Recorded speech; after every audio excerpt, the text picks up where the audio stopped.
Hey guys, welcome back to the channel.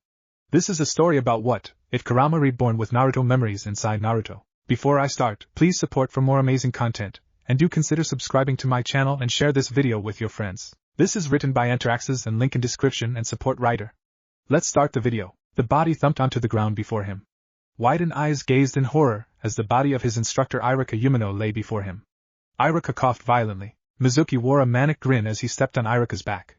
Naruto hid behind a tree, too terrified to move. Naruto's tears slowly fell down his face. Move and help him, damn it. Move! He yelled inside his mind. His body stayed still. Earlier that night Naruto had stolen the forbidden scroll of sealing. Naruto had failed the graduation exam earlier that day when he failed to produce a bunshin. After class Mizuki had approached him offering his condolences. Mizuki had fooled Naruto into believing that if he stole the forbidden scroll of sealing that he could graduate with the rest of his class. Iruka screamed as his traitorous friend applied pressure to his wound. What's wrong, Iruka? You were so confident before I stabbed you in the back. Mizuki sneered. Iruka glared at his former friend weakly. You won't get away, Mizuki the Hawk. Mizuki kicked Iruka in the ribs. Iruka started hacking blood up as Mizuki grinned. Iruka, I'm disappointed. Iruka gritted his teeth and bore the pain. Mizuki chuckled. You still stay loyal to the demon? He waved around them. Iruka gritted his teeth. He's more than that to me, he's a person just like you or me. Naruto hid wide-eyed behind the tree. What are they talking about? Mizuki laughed. This is rich. The person who should hate Naruto most actually cares about him. I'm sorry to hear that the Kyuubi has fooled you. Naruto's eyes widened to dinner plates. I'm the Kyuubi? Have they been lying to me all along? Betrayal pierced his heart. He was in such shock that he did not notice what happened next. Iruka tried to respond. Whatever might have been said was lost when Mizuki lost his patience and stabbed his kunai into the back of Iruka's skull. A sick grin adorned his face. The world fell away around Naruto. He was the Kyuubi. He was a monster who killed thousands of people. He slumped against the tree and went slack. He could never return to Konoha. He had betrayed everything he stood for and helped a traitor steal the forbidden scroll. His heart thrummed in his ears and he distantly heard pained cursing. Mizuki searched frantically for the Kyuubi brat. Where are you? Show yourself, you little demon spawn! From the trees above, men in masks watched the maddened traitors search for Naruto. One of the figures with the crow mask made hand signals. His two accomplices nodded and dropped down. Mizuki only had the warning of a rustling branch before he was knocked out. The two A and B restrained the unconscious Chunin roughly. Crow looked towards Boar. Where is the other traitor? He asked in a strained tone. Boar looked nervous. Squads 5 and 6 formed a perimeter around this area under the assumption that Uzumaki fled over an hour ago. I did not see him intervene to save his teacher, so I assumed he fled hours ago, and I ordered all squads to form patrols. We could not find any traces of Naruto Uzumaki's whereabouts in the surrounding area.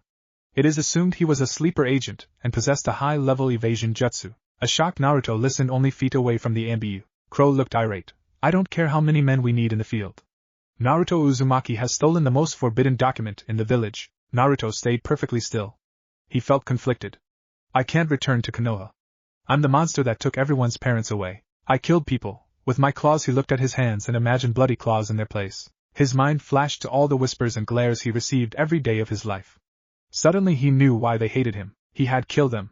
He had torn them to pieces and taken their loved ones away. Maybe I'm a monster, yes, maybe I should start acting like one. No one cared about him. The least he could do was return the glares and hate with his own hatred. He clenched his hands until they bled. Once the ANBU left with Mizuki, after a few moments he silently got up. He was careful to not get dirt on the forbidden scroll of sealing he had strapped to his back. He looked at the bloodstains where his teacher had died. He should have felt sad, but he felt only apathy. The world had lost its color, and he felt like he was numb. He could only guess this was horror at its finest. He gazed at his sensei's blood. I'm sorry I couldn't save you. I promised to never be a coward again. He closed his eyes and turned around. Slowly he started walking in a random direction, away from Konoha. Hokage Tower. Next day, Hiruzen Sarutobi looked at his subordinate with no small amount of anger. Tell me again how you failed to find a mere academy student. The low tone and barely restrained fury in the Hokage's voice made Frog wish someone else had been given the not-so-glorious duty of giving the Hokage the bad news. So we arrived at the location of the academy teacher Mizuki, and then spread out in a formation to hopefully capture Uzumaki. We assumed he would not have gotten far. Hiruzen turned sharply, eyes livid. You assumed that a mere academy student that not only stole the forbidden scroll of sealing but also avoided your detection thus far could not have gotten far? The tone in the Hokage's voice promised deadly intent should Frog not answer correctly. Frog attempted to swallow the lump in his throat. I felt it unnecessary to take extra precautions. Hokage-sama. The tremor in his voice gave away his fear. Hiruzen stared at the man stoically.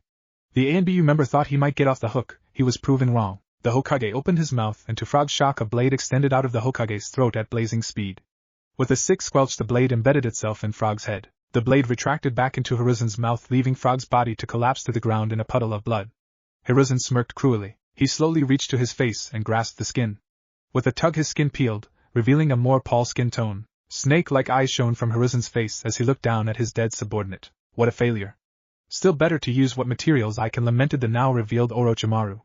He took the now dead Anbu and sealed him within a scroll. He reminded himself to get a genin team to clean the blood from his office. A ring on his finger glowed and Orochimaru sighed. He channeled chakra to it, and the world faded away. His office washed away and a world of pure white greeted him. Soon the world gained color, and when Orochimaru opened his eyes he was in a cave. The cave was dim, and he could make out 9 other figures, each situated on a gigantic finger. His eyes were drawn to the huge stone statue that filled the room. Welcome, my fellow members, toned out the leader. Orochimaru groaned. He could already imagine how angry the leader would be. All 9 astral projections gave firm nods at their leader. Orochimaru nodded reluctantly. Pain looked at his subordinates with calculating eyes. I'm sure you're wondering why I have called this meeting? Everyone nodded. Pain noticed Orochimaru looking nervous but decided to file that away for later. I have called you all here for the next stage of our plans for world peace. Hushed whispers broke out between the members. Pain motioned for silence, which everyone complied. One of the members raised their hands slightly. Pain nodded in their direction. The man was one of the newer members, to Orochimaru's surprise. The new member had an orange spiral mask and held a childish demeanor. Leader Sama, would this have anything to do with the disappearance of the 7 and 1-tailed Jinchuriki? You are correct, Tobi. 2 of the Jinchuriki have gone missing, and it is assumed that the 1-tails was captured while the 7-tails willingly fled. Orochimaru glanced at his fellow members to see their reactions. 2 Jinchuriki on the loose was very dangerous. If the wrong party got hold of them, it could put a wrench into the Akatsuki's plans. None of the members gave anything away to their inner thoughts. Now this brings us to the next stage of our plans. Pain toned on. Pain quickly went through a series of hand seals. The world jarred and everyone disappeared. The white world greeted Orochimaru before a new landscape reappeared. Shouts of surprise and shock greeted Pain as the astral projections appeared. What greeted everyone was a surprise. Before the Akatsuki's eyes was a graveyard, a vast landscape filled with coffins as far the eye could see. Tens of thousands of coffins as far as the eye could see littered the bloody landscape. Green blood seeped out of the coffins from fresh corpses. Some of the Akatsuki wondered what kind of person had green blood. The bloody landscape stretched forever onward. Orochimaru looked up and was shocked to see a hazy amber-colored sky. He was broken out of his shock when Pain spoke. I'm sure you all are surprised by this development. This is a pocket dimension that was created by a discreet friend of mine. Pain's eyes gravitated towards Tobi when he said that. Haiden started yelling about his god before Kakuzu shut him up. Sasori looked immensely intrigued at the prospects of the pocket dimension. Deidara looked confused. Kisame looked bored while Konan looked slightly disturbed. Orochimaru, however, was shocked as he recognized just what was happening. Pain channeled his immense chakra, and what happened next frightened and awed everyone. The world rumbled and the coffins all slid open. Pain smirked at Orochimaru's stunned expression. I would like to thank Orochimaru for donating his scientific knowledge to our organization. Now we begin our first step to world peace. Orochimaru just dumbly nodded his head. He wondered how many sacrifices Pain used for this. 1,000? 100,000? 1,000,000? However it happened, Orochimaru knew one thing. They were unstoppable. After Pain adjourned the meeting, Orochimaru slumped in his chair and glared at the wall. He chose a good time to tell Pain of the screw-up with the 9 tails. Pain was in such a good mood that he let him off with a warning. In a few months they would invade all the elemental countries and take over the world. They would storm over every village before they even had time to understand what was happening. Pain believed his undying army was the solution to eternal peace. Pain believed that if he gathered all the bijou he could gain immortality. With the bijou assuring him immortality, he could rule over the earth forever as its god. Orochimaru, of course, would attempt to betray Pain. No one but him could have immortality after all. The only problem was Orochimaru's weapon, Naruto Uzumaki, had gone rogue and stolen one of his village's most prized possessions. The snake Sannin was not only enraged, but he swore to himself he would make the blonde boy suffer in his final moments. Orochimaru had been recording some of his experimental and most dangerous works in that scroll. Naruto Uzumaki, you took my research from me. I won't stop hunting you until I get it back. Orochimaru took out a piece of paper and started working on some bounty details. Information for Bounty Office. Name Naruto Uzumaki. Age 13. Rank A rank. Taijutsu unknown. Genjutsu none. Ninjutsu. Assumed high A rank. Chakra reserves. Enormous. Information. Was an academy student of Kanigaku no Sato, until recently linked in the disappearance of the Forbidden Scroll of Seals. The target is assumed high A ranked and is wanted alive for questioning. Bounty, 30 million ryo. Orochimaru appraised the note with a critical eye. With a bounty that topped some S-rank criminals, he felt certain that some would question just what was in the contents of the Forbidden Scroll. He hoped that by making the bounty so large that the suspicions would be cast on the scroll, rather than Naruto himself. He needed Naruto, as without a bijou the village would be at a severe disadvantage against Kumo and Iwa. He was working on something that would nullify the need for a bijou, but it was slow going at best.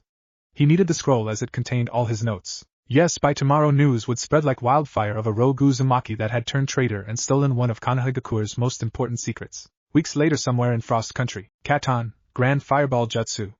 An enormous fireball spewed forward and annihilated a grove of trees. Naruto huffed as he finally mastered the fire jutsu. He had been practicing the jutsu in the Forbidden Scroll with relentless determination. The cold frost buffed against him, but he remained snug and warm with the new clothes he had bought. He wore a dark red shirt and pants with a long white coat to protect against the cold. He had changed somewhat since he fled to Konoha. After stopping at a village somewhere in the Land of Fire, he decided that he needed new clothes. Luckily, his skills in stealth allowed him to steal from some of unsuspecting nobles that frequented the area. Flashback. Naruto yawned. He hadn't slept much since his defection, and it was taking a toll. He was always looking over his shoulder, expecting the flash of a blade. He needed a new look, something that no one would expect from him. Wonder where I should start, he thought. He walked through the village and found his answer. A shinobi store with a modest wooden sign reading Tanaki's shop greeted him.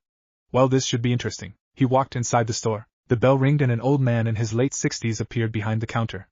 What can I do for you, son? I'm looking for some new clothes that blend in well with the environment. Something that could help protect against projectiles and some tools. The old man looked pensive. I think I might have what you're looking for. Hold on, I'll be back. The old man went into the back room and left Naruto to look at some of the man's wares. Sharp weapons hung from the wooden walls. Everything from katanas to kamas in varying degrees of shape hung on the wall. He must sell used weapons. They aren't in too bad of shape. I could get better weapons from a major village. The old man came back into view and laid a box on the counter. Naruto walked over and was surprised by the contents. The gear was very old and looked like it was from the First Shinobi World War. Naruto looked at the old man funny. You're joking, right? The old man laughed at Naruto deadpan tone. Listen, sonny. I used to be a shinobi when I was your age, and these are more than just old relics. Sure, and how I am supposed to move with that? Naruto said sarcastically. The heavy armor-plated suit from the First Shinobi War was not suited for moving quickly in his opinion. The old man chuckled. Listen up, son. I am about to give you a history lesson. Naruto reluctantly sat and listened to the old man. Naruto yawned, not wanting to be there. The old man whacked Naruto upside the head. Hey, what was that for? Naruto exclaimed loudly. He held a large bump on his head. The old man looked indignant. That's what you get for disrespecting your elders. Now shut up and listen. Naruto finally closed his mouth and listened to the angry old geezer. The old man huffed. Now I am about to tell you a little history lesson. During the clan wars and first two Shinobi World Wars, all the Shinobi wore metal armor plating. Can you tell me why that is? They never thought about wearing lighter clothing? He retorted. The old man gave a small laugh. Trust me, while having lighter armor is nice and helps move quicker, it was for an entirely different reason. The metal that makes up this armor here is chakra conductive metal. Naruto looked confused. Okay, but how is that important? The old man smiled. That, my boy, is the question. The answer is seals. Seeing Naruto did not understand, he continued. Before the Second Shinobi War, Iron Country had a monopoly on chakra conductive metal, and they still do. During this time they had a trade agreement with the Uzumaki clan to export their metal solely to them. The reason being is that chakra conductive metal is the only form of armor that you can transcribe certain enhancement seals on. Naruto's eyes widened. He had a clan? Is the last name a coincidence, or do I have a family? He decided to just sit and listen to the story. With chakra conductive metal you could write seals to not only enhance the durability of the armor, but you could also create seals that added artificial chakra pools to the user. It worked like storing chakra in the armor and then extracting it when the user got low on chakra. You could infinity stack these seals on each other, which is why only the most powerful and rich clans had them. Naruto found a flaw in the old man's story. Alright, but if this armor was so good, why doesn't everyone use it? The old man's smile disappeared and he looked somber. That is because the Uzumaki clan was destroyed in the Second Shinobi War. Every nation excluding Fire Country felt threatened by the capabilities of the Uzumaki. Most felt that if a time of peace would come about, the Uzumaki would use that time to stack such an amount of seals to their armor that they would become invincible. After their fall, most of the special armor was lost in the Third Shinobi War when all the villages utilized their Jinchuriki. After that, the samurai of Iron Country retracted all trade agreements and have isolated themselves. Naruto was happy that he might have a family, but that was gone when he heard they had perished long ago. He looked at the old man. So if this armor you have is so rare, why are you giving it to me? The old man grinned. I was once friends with an Uzumaki, and you remind me of him a bit. You don't have their signature red hair, but something about you just makes me feel that I'm making the right choice. Naruto admittedly felt touched. He had never gotten a gift before. He leaned forward and opened the box. Inside was jade green armor. Similar to the pictures of the second Hokage, he found the only differences being that the size a bit small. How is supposed to fit me? The old man placed a hand on the armor breastplate and channeled chakra to a seal. The armor glowed blue and soon shrunk to a size that could match Naruto. Wow, that's pretty neat, Naruto whispered. The old shopkeeper took out the armor along with a red Uzumaki clan shirt and pants. The shopkeeper traced his finger along a line on the armor and tapped it. A small booklet poofed into existence, and the shopkeeper read it. Okay youngster, it says in my friend's manual that it is key to work for any Uzumaki and that it has a few special functions that he installed. Naruto grew happy at hearing that there would be special functions. Cool, what are they? It currently says that only a few seals are installed. Currently there are 4 seals inscribed as my friend died before he could apply anymore. The first is a seal that allows the armor to appear on the user and disappear when chakra is channeled to a matching seal on the forearm. Very useful if you wish to relax and quickly don the armor in case of an ambush. Naruto was happy as he would not need to constantly wear the armor. The next function is a 7-layered seal that vastly improves the user's speed. It was the most heavily worked on seal and spends the user's chakra to somehow improve your speed. Depending on how much chakra you have, you could potentially achieve Jonin to Lokage level speed. I am sorry as I have no clue how this one works. The old man looked over the next part. The third seal is a durability seal that hardens the armor to 3 times its normal strength. It does not enhance the body's durability, so be careful. At the most it could withstand in a few A-rank Doton jutsu before denting. Finally the shopkeeper got to the last part. This is the last function, and it has 2 parts. The first part makes the armor weigh very little. The second part can reduce the user's weight. Say you were falling from a great height, you could use this to lessen the impact. After the shopkeeper was finished talking, Naruto was floored. How much for it? He shakily asked. He honestly felt he could not afford something like this. The shopkeeper let out a hearty laugh. My boy, you remind me much of my friend. I'll let you have this for free. Not to mention only an Uzumaki can wear it. Not much point in keeping it. The additional things you asked for will need to be paid for, however. Naruto took out the money and paid for the survival rations, blood pills, and some kunai. The shopkeeper took out an ink brush. Now I know a little bit of Fuinjutsu, so I can apply the seal that should let you summon that armor to you. Sure, go ahead. The old shopkeeper applied the seal carefully, and after all was said and done, Naruto walked away with a new suit of armor and much needed supplies. After gaining a few miles of distance from the small village, he returned to his small camp. He immediately channeled chakra to his forearm, and in a poof his new armor appeared on him. Feeling weighted done, he activated one of the seals that reduced weight. Like a weight dropping, the armor weighed as much as leather. Wow, I can't believe how light this is. He started doing kicks and punches. Well, this is awesome. Current time, the burning trees toppled over as the fire ate them. Naruto had probably mastered over 40 jutsu in the last few weeks. He had first learned the Kage Bunshin and promptly abused it to learn as many jutsu as possible. With his new armor, he could use its speed enhancement to compete with Jonin level speed. His newfound speed allowed him to dodge and maneuver, so he could keep spamming jutsu. He had enough chakra to power his speed enhancement forever. Genjutsu was currently out of his grasp and Taijutsu was slow going. The second jutsu he had learned was the Rasengan, and that had taken hundreds of Kage Bunshin to learn. He walked over his tent and entered. The forbidden scroll lay open. He looked over some of the less expected portions. When he had stolen the scroll, he of course expected some forbidden techniques, but he never imagined what lay before him. The technique he was looking at was labeled Chakra Drain Technique. It was listed as experimental, and surprisingly the third Hokage had submitted it. Didn't know the old man was a scientist. He looked over the diagrams of the technique. It had varying degrees of success. Let's see what it says. He looked at the description of its purpose. Third Hokage's notes. The aim of this technique is the eventual death of all 9 bija. Chakra drain is the pinnacle of chakra absorption. Instead of absorbing chakra to replenish one's own supply as many have done, I have achieved what others only dreamed of. Using my own chakra, I successfully managed to fully extract an Uchiha's chakra. Itachi Uchiha was the Uchiha clan's primary candidate for the clan head position, but he was a threat. I tested my jutsu on him under the assumption that the new chakra would make a Sharingan implant more receptive. Naruto looked up, shocked out of his mind. What the fuck? He looked back down and continued reading. Third Hokage's notes. Imagine my surprise when the chakra I took from Itachi Uchiha gave me a Sharingan. I was surprised to my eternal consternation. Further testing was warranted and I had a prime target. The Uchiha were always a rowdy bunch. I orchestrated a rebellion within their ranks and enjoyed reaping their precious chakra. Immediately unexpected changes happened, which was to be expected with taking such an enormous amount of Yin chakra. The eye now had started to evolve into a new form. The scara changed to a yellow. The normal Sharingan design changed to an octagon with a star inside. The new eyes had abilities which I am hesitant in writing down. Naruto was very confused. The third Hokage killed off the Uchiha? What the fuck is going on?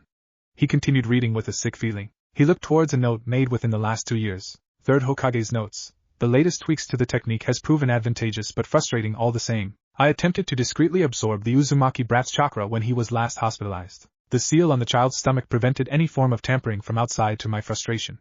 Further testing is needed before the death of the QB is achieved. Okay, so the Hokage is some psycho-scientist, and he's trying to kill me. This is so wrong. Finally done reading, he looked at the requirements.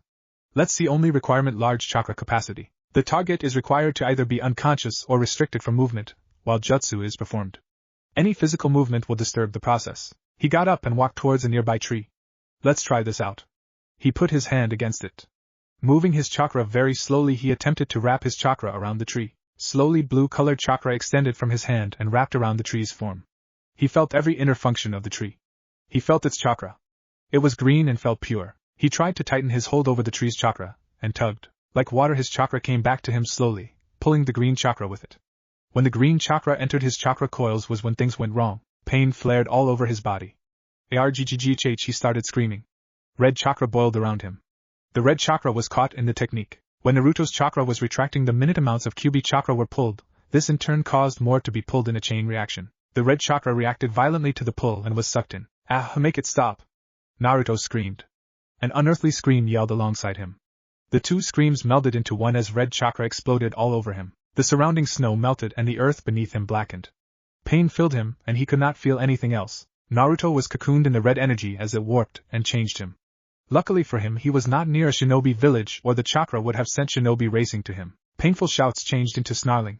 After an eternity, the pain stopped and Naruto opened his eyes. The cold, snowy landscape greeted him. He groaned. He attempted to lift himself up, and fell over on his side. What the? He felt different. He looked down at himself, and went white as a sheet. Instead of seeing a clothed torso, he saw rust-red fur. He looked down, and saw that not only were all his clothes gone, but he had the body of a fox. He started hyperventilating. This can't be happening. He brought his hands up. Red-furred claws greeted him. The razor-sharp claw gleamed in the sun. He shakily managed to stand up. Naruto leaned heavily against a tree. When he looked down, 9 flowing tails greeted him. Impossible, he whispered. Naruto had become the Kyuubi. The puddle in front of him reflected a face not his own. Ruby-red orbs and a canine snout stared back at him. The water sprayed violently as Naruto swiped at his image in anger. He had steadily progressed in adapting to his new form. He had at first fallen over constantly until he learned how foxes walk. Naruto cursed as he fell over again. He was not used to walking around with hind legs. He was desperately trying to figure this out. Damn it, I can't believe this is happening. I finally escaped from Konoha and I'd become the demon that everyone believed I was. His voice had even changed. Where before a childish voice that bespoke his innocence now resided a guttural deep voice. I think I might have it this time. Naruto slowly used his human-like claws to lift his upper torso and tried to put weight on his hind legs. He growled in frustration. He slowly lifted himself and tried to walk around on all fours. He managed to walk for 20 minutes and finally got some experience in his new body. Finally! He exclaimed. Now that he finally could walk, albeit not like a human, he wondered how this happened. Could it possibly be because of the chakra drain technique? I suppose it's possible I accidentally pulled in the Kyuubi's chakra. The Kyuubi was inside of me, so I can only guess. Naruto made his way back to his tent. He strode past the small river he had been using to look at his reflection. He was around the size of a Great Dane. He had tried experimenting with his new chakra and found he could change size at will. He could, however, get no smaller than he was currently. Every time he tried, he felt every fiber in his being scream out in pain. He opened the flaps to his tent and entered. The forbidden scroll of sealing laid open as always. It had been 3 days since he learned the chakra drain technique, and he had put a halt on training until he could cope with the sudden change. Naruto was coping well considering just what had happened to him. He was upset and still was, but he had come to terms with the fact he might as well be the fox itself after Mizukage blew the village's dirty little secret. He had simply become what he already thought he was. He opened the forbidden scroll and looked for something of interest. Let's see, here's one. Looks like another one by the third Hokage. Third Hokage's notes. Kuchios, Edo Tensei, is a jutsu that allows the caster to bring back the dead for an infinite duration at the cost of a human life. The revived undead is subject to the control of the caster, and will regenerate any wound. The caster can also take away the revived free will and assume control over them like a puppet. Well, my opinion of the old man just keeps going down. What's next? Naruto mumbled. Third Hokage's notes.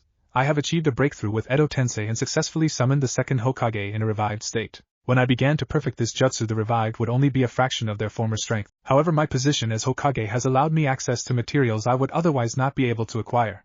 Within the first year I have perfected this jutsu. The caster can use their own chakra to enhance the revived to a state beyond their prime. If you use enough chakra, you could possibly reverse physical ailments before death. This, however, is theoretical. Naruto took a thinking pose. Okay, if I learn this, I basically become a monster with no respect for the dead. Well, I'm a monster anyway, and an invincible zombie army sounds cool. Naruto kept reading on, completely ignoring that little voice in the back of his head that told him he was just making excuses and that it was wrong to defile the dead. Third Hokage's notes.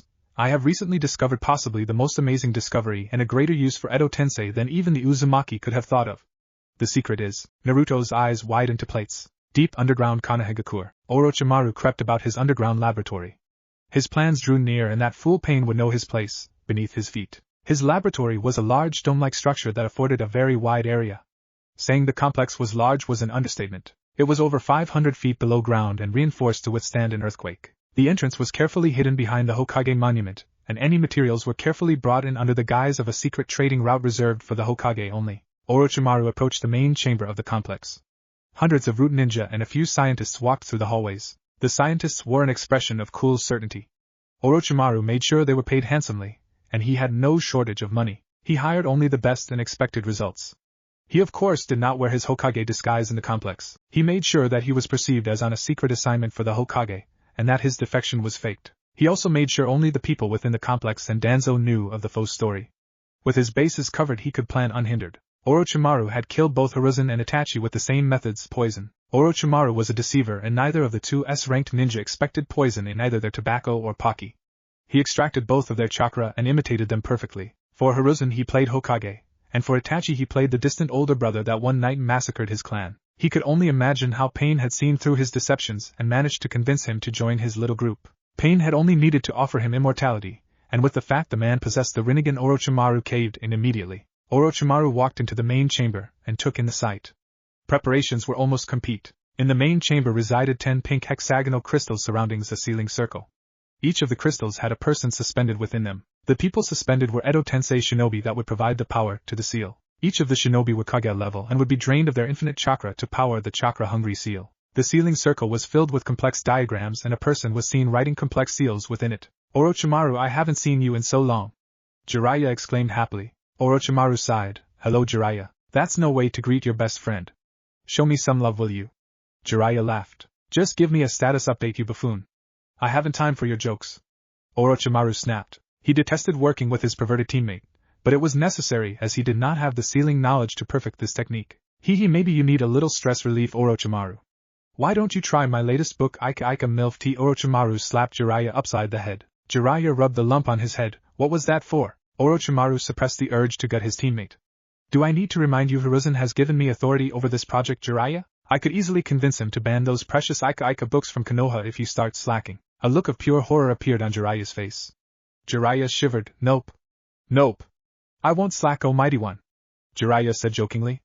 Orochimaru fumed inwardly. Jiraiya was clearly mocking him. Jiraiya gained a sudden disturbed expression. So any big news lately? Sensei has been keeping me here for a while. I haven't even seen the daylight in a month. I'm pretty sure my spy network has been compromised by now, and he doesn't even seem concerned. Is Sensei okay? Orochimaru thought how to answer that. Jiraiya still believed Sarutobi was alive. He believes my research will bring us superiority over the other villages. This is the future, Jiraiya, and Sensei would not have faked my defection if he did not believe in me. Jiraiya nodded. Orochimaru was secretly glad Jiraiya trusted Sarutobi so much.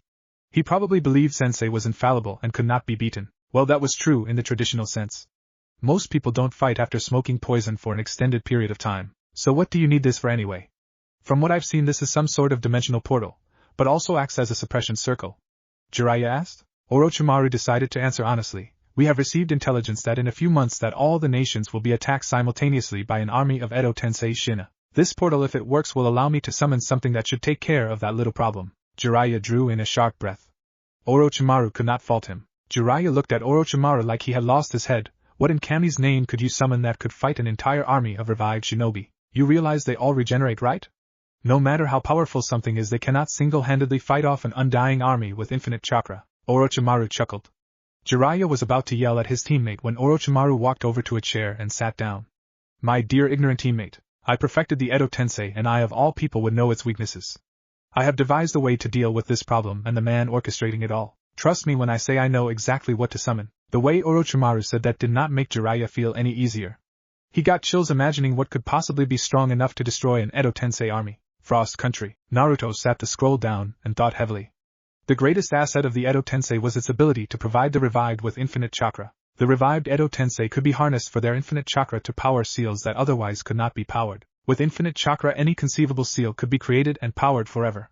The notes stopped sometime last month, and no more notes were made on it. However, there was a reference to a dimensional summoning seal, but he could not find it yet. The Forbidden Scroll was vast in its knowledge, and it would take time to find something specific. Naruto once again brought his razor-sharp hands up and stared at them. He had still not gotten quite used to the notion of claws or his new body. He took out a kunai from a knapsack and tried to cut into his hand.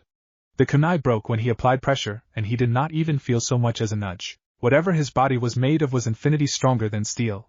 He curiously grated his claw against the kunai, and watched as his claw cut through the steel like butter. Almost invisible wisps of yuki trailed out as his clawed forefinger cut the kunai in half. He examined the remains of the kunai curiously. The section that was cut was bright red and seemed to have been cut with a great amount of heat. He brought his hand slowly to the kunai and touched the burning hot metal. Nothing. He felt nothing and frowned. He pressed harder and the kunai shattered into pieces. Pieces flew everywhere and pelted him. The pieces shattered on impact, and he blinked. The tent has thousands of small holes in it. What the? Deciding to test this further, he stalked outside the tent and approached a large stone. He got up on his haunches and punched the rock. The rock exploded from the strength of the blow. That's awesome. Naruto started punching tree rocks, and anything that looked like it might have hurt him to punch before his transformation. Rocks shattered, trees exploded into splinters, and the ground cratered. This is awesome. I can't shatter rocks like nothing. Take that, Konoha. I'll prove you all wrong about me. Naruto Uzumaki is the Kyuubi, and he's no cowardly traitor. So excited, Naruto's tails started swinging around. He unconsciously channeled Yuki into his tails. When one of the tails slammed into the ground, something unexpected happened. What the OHSHIT? A massive earthquake started to rock the snowy forest. A nearby mountain collapsed. Naruto fell over as the trembling became tremendous. The nearby lake drained as a massive sinkhole formed in the bottom and drained the water. Landslides rocked the hills to the north. In a small village closer to the land of lightning, people ran screaming as buildings collapsed and fires started to burn out of control. A messenger ran from the village towards Kumogakure. The man was a ninja and felt the massive chakra burst signaling a bijou attack. Naruto chuckled nervously. Well, that wasn't expected. The landscape around him was utterly destroyed, and he now knew the tales of the Kyuubi causing earthquakes and tsunamis. With a mere swing of its tails was no exaggeration. Saying the landscape was devastated was an understatement. He must have unconsciously channeled over 1,000 Jonin-level reserves, and he barely felt the loss. Vaguely he remembered the story of how the first Hokage Hashirama Senju tamed all 9 bijou with ease. That man must have been a god or something, Naruto thought. After appreciating the destruction for a bit, he decided to head back to his camp. He had not moved for some time and figured maybe he should leave after that little display. Someone was sure to have felt that. He made it back to a tent and started sealing everything into a storage scroll. Thankfully, the seal on his arm that held his armor was somehow still intact after his transformation, and had enough space to seal the forbidden scroll into. The seal was under the fur and thankfully not visible. He had not needed to eat since his transformation, so he did not need food. He guessed eating was just something he could do for fun. Okay, now where to? Lightning Country was out of the question, and surely he could not return to Fire Country. Not many people would take a red 9-tailed fox well if they saw him. Almost any person would assume he was a malicious demon. That left, well, no one. Okay, let's see. People will run in fear of you and shinobi will attack on sight. Where would no one expect the Kyuubi to hide? Naruto thought. A proverbial light bulb lit over Naruto's head, and he could not believe he had not thought of it before. A nondescript man in his 20s walked along a gravel road. His destination was only a few moments away. He wore a dark traveling cloak and concealed his face with a straw hat. The man approached the village of Kirigakure with a confident gait. Finally he arrived at his destination. 2 gate guards noticed him and took out their weapons. Drop it, bud. I recognize a henge when I see one, yelled one of the gate guards. The figure stopped and sighed. I was so sure this would work. The man grumbled. Drop the henge or prepare to be attacked. The guard demanded. Fine, just chill. The man said. The henge dropped and smoke covered the man's form. Once the smoke cleared, the guards drew in a sharp breath. Naruto Uzumaki stood in front of the terrified guards. An A-ranked criminal on Kirigakure's doorstep. You must have a death wish, Uzumaki. One of the guards motioned to an ANBU henged into a tree. Quickly alert Mai-sama that an A-ranked criminal is at our gate. Hurry! The ANBU ran off and Naruto was alone with the 2 gate guards. The gate guards expected an attack at any moment, and prepared for the fight of their lives. Naruto surprised them by just standing there. Luckily they didn't notice the second henge under the first. Purposely making a faulty henge over a near-perfect one was genius. Kage Bunshin is so good for training. The first henge will make them believe me incapable of performing genjutsu, and make it all easier to fool them. He thought. The Mizukage arrived and he was surprised to see the Mizukage was smoking hot. The Mizukage was a woman in her late 20s with fiery red hair and an impressive bust. She had a slim figure and wore a long blue dress with the Mizukage robe over it. She was accompanied by a whole platoon of Kiri ANBU and the head of Kiri's Hunter Nin Division AO. Mei looked at Naruto with a glare. What business does a missing ninja have with Kirigakure? Naruto smirked. I'm not here for a fight. I'm here to make an offer that I would like to propose to you. Mei had a predatory look in her eyes when he said that. She sauntered over to him. He felt nervous but hid it behind a veneer of coolness. Mei gave Naruto a sultry look as she appraised him. I think we could come to an agreement if you hand over that forbidden scroll I heard you stole, Mei said in a deceptively sweet voice. Mei-sama, you cannot seriously be considering accepting this criminal, are you? Ao said with disbelief. Ao, shut up. I can clearly see this boy has need of a new home. After all, Konoha was clearly not taking care of dear Uzumaki here. Naruto felt like he was in front of a shark, and he was the prey. This woman is sharp and is much more experienced than me. I got to watch my back. Naruto decided that indulging her would be in his best interest in this situation. Having them believe him a petulant child was far better than if they knew the truth. Yes, you're right. Konoha did not appreciate me like I felt I should have been treated. Mei was surprised. She was honestly trying to get a rise out of the blonde. She did not expect the Uzumaki to have left for such petty reasons. Well, no matter, the last Uzumaki would make a fine addition to Kirigakure. After he breeds a new generation, I can simply dispose of him. Mei-sama, I protest this. This dog should be taken and executed like the traitor he is. In my day, Mei interrupted him. Ao, shut up or I will kill you. Ao closed his mouth and a bead of sweat appeared on his brow. That brought a smile to Naruto's face. He had been hoping the fool would shut his mouth for quite some time. Mei extended a hand to Naruto. Let us talk in my office, Uzumaki-san. Naruto took her hand and shook it. He bowed out of respect and followed Mei to her office. He walked through the giant gates of Kirigakure and looked at all the shops and people. Most of the people were extremely happy. He did hear that recently a civil war had ended, so he could see that they would be happy about it ending. Villagers and shinobi whispered as they saw the Mizukage and a blonde boy walk side by side, followed by an ANBU contingent. Naruto heard whispers asking who he was and if he was a foreign dignitary. Possibly a noble? Naruto chuckled. This drew Mei's attention, and he mumbled nothing. They finally arrived at the Mizukage Tower, and Naruto marveled how similar it was to the Hokage Tower. You know, it's not that different from the Hokage Tower, Naruto said offhandedly. Mei nodded. They are based off the same design. Something about a rising pillar of hope for their respective villages. Every village makes their own tweaks, but it's basically a large tower. Naruto almost gave a start when Mei laid a hand on his shoulder. His tails almost impaled her, but he suppressed the urge. It wouldn't be good for invisible tails to impale the Mizukage. Something wrong, Naruto?